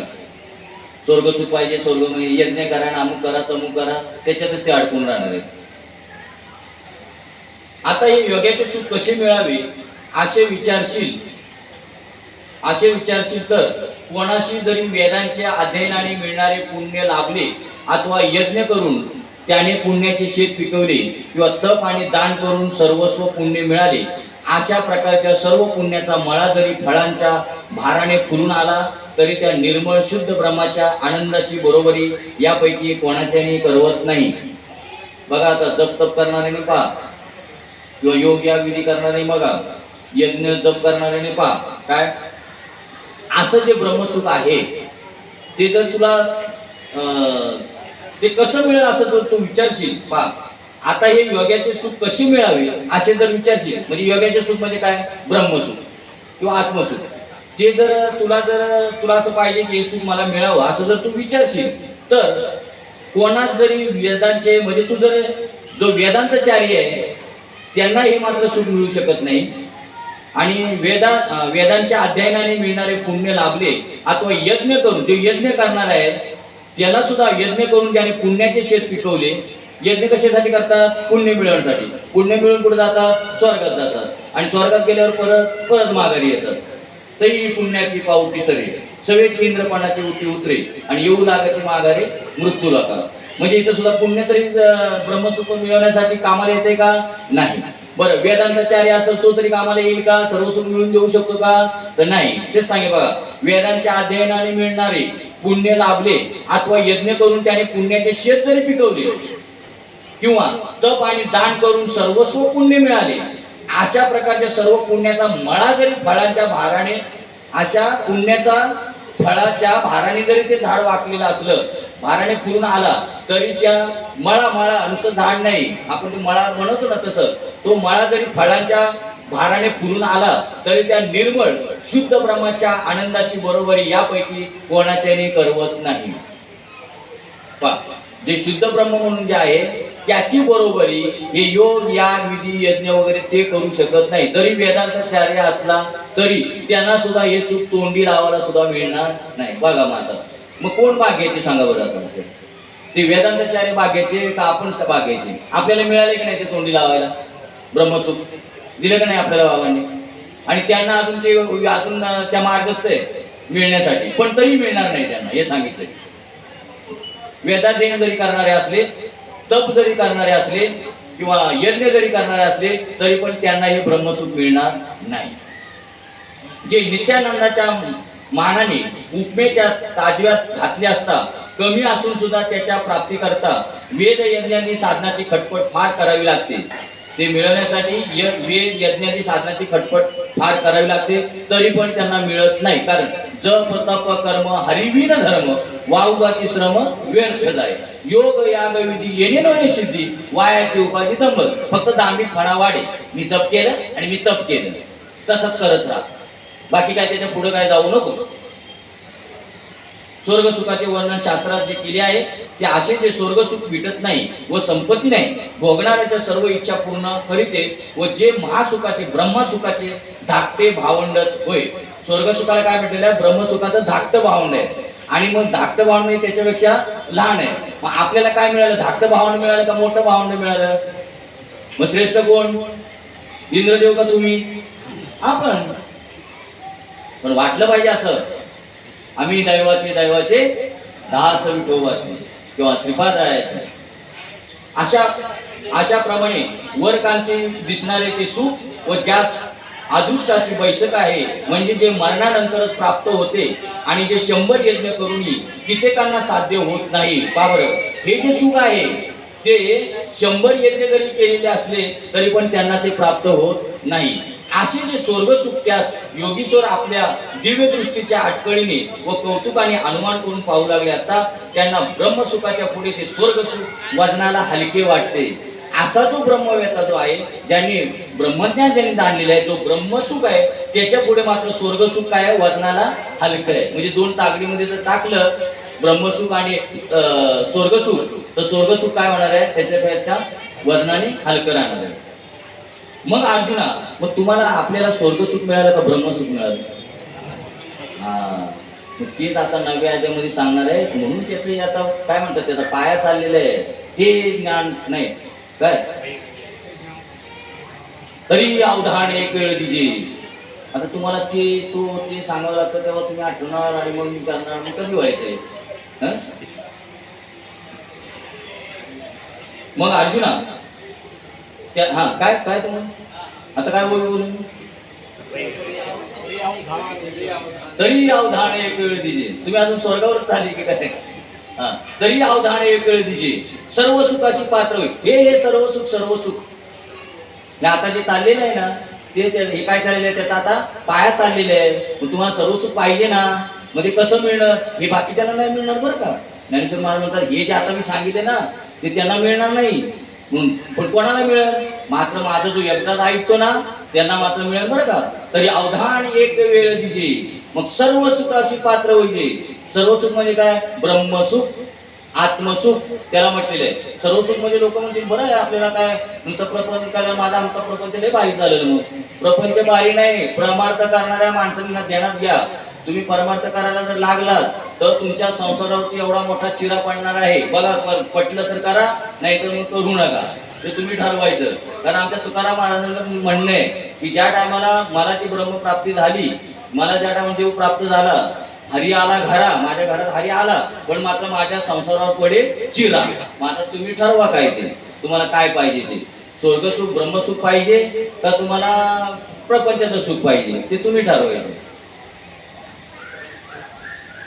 मग अर्जुना त्या स्वर्गाची सुखाची पायरी करून म्हणजे त्या सुखाची पायमल्ली करून ते योगी ब्रह्मपदावर आरूढ होतात.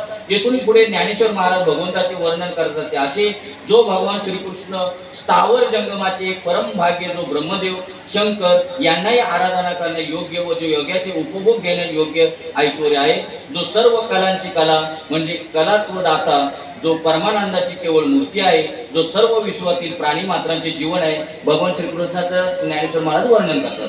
महाराज जो सर्वज्ञता जिव्हाळा व यादव कुलांचा कुलदीपक असा जो श्रीकृष्ण तो अर्जुनाला असे बोलला. असा कुरुक्षेत्रातील सर्व वृत्तांत संजय याने धृतराष्ट्राला सांगितला. तीच कथा पुढे ऐका असे ज्ञानेश्वर महाराज म्हणतात.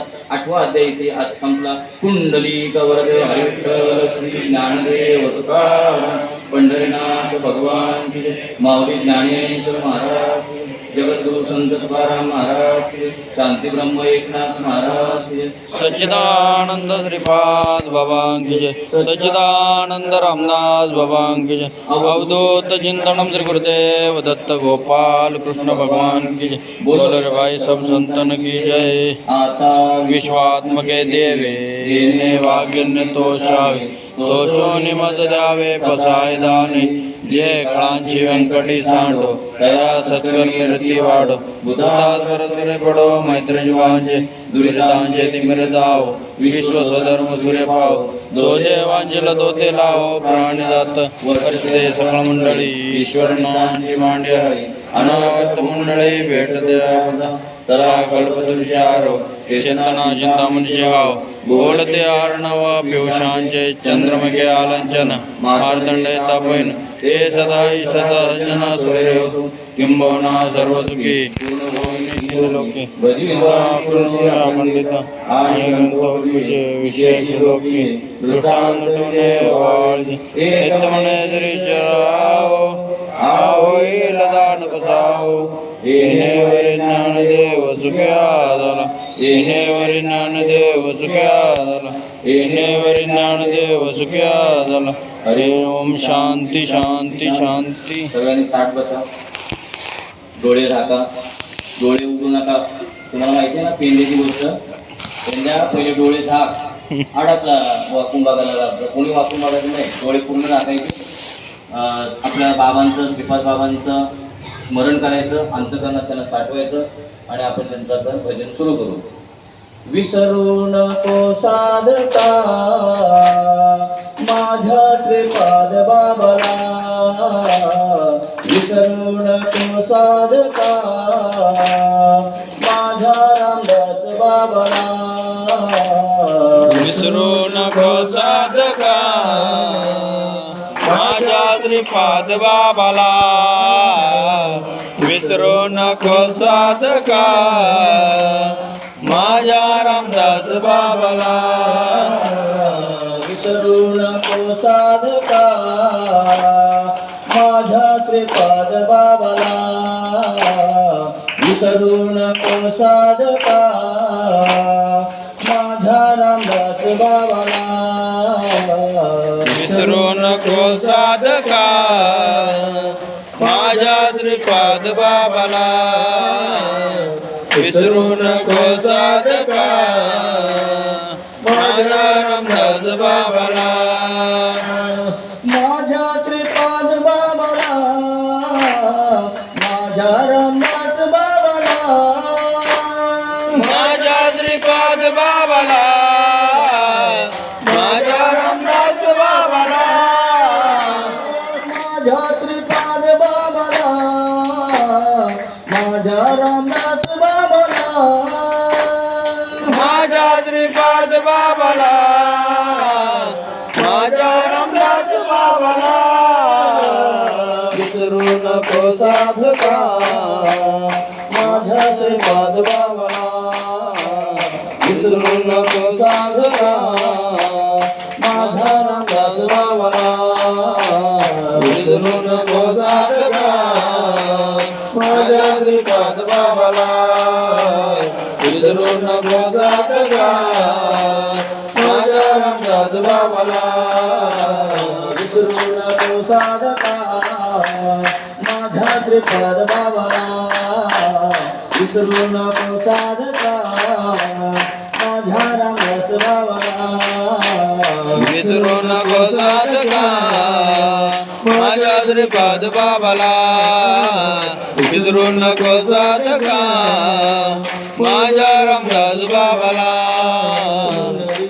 वर्धा विठ्ठल श्री ज्ञानदेव तुकाराम पंढरीनाथ भगवान की जय, माऊली ज्ञानेश्वर महाराज की जय, जगद्गुरु संत तुकाराम महाराज की जय, शांती ब्रह्म एकनाथ महाराज की जय, सच्चिदानंद श्रीपाद बाबा की जय, सच्चिदानंद रामदास बाबा की जय, अवधूत चिंतन श्री गुरुदेव दत्त गोपाल कृष्ण भगवान की जय.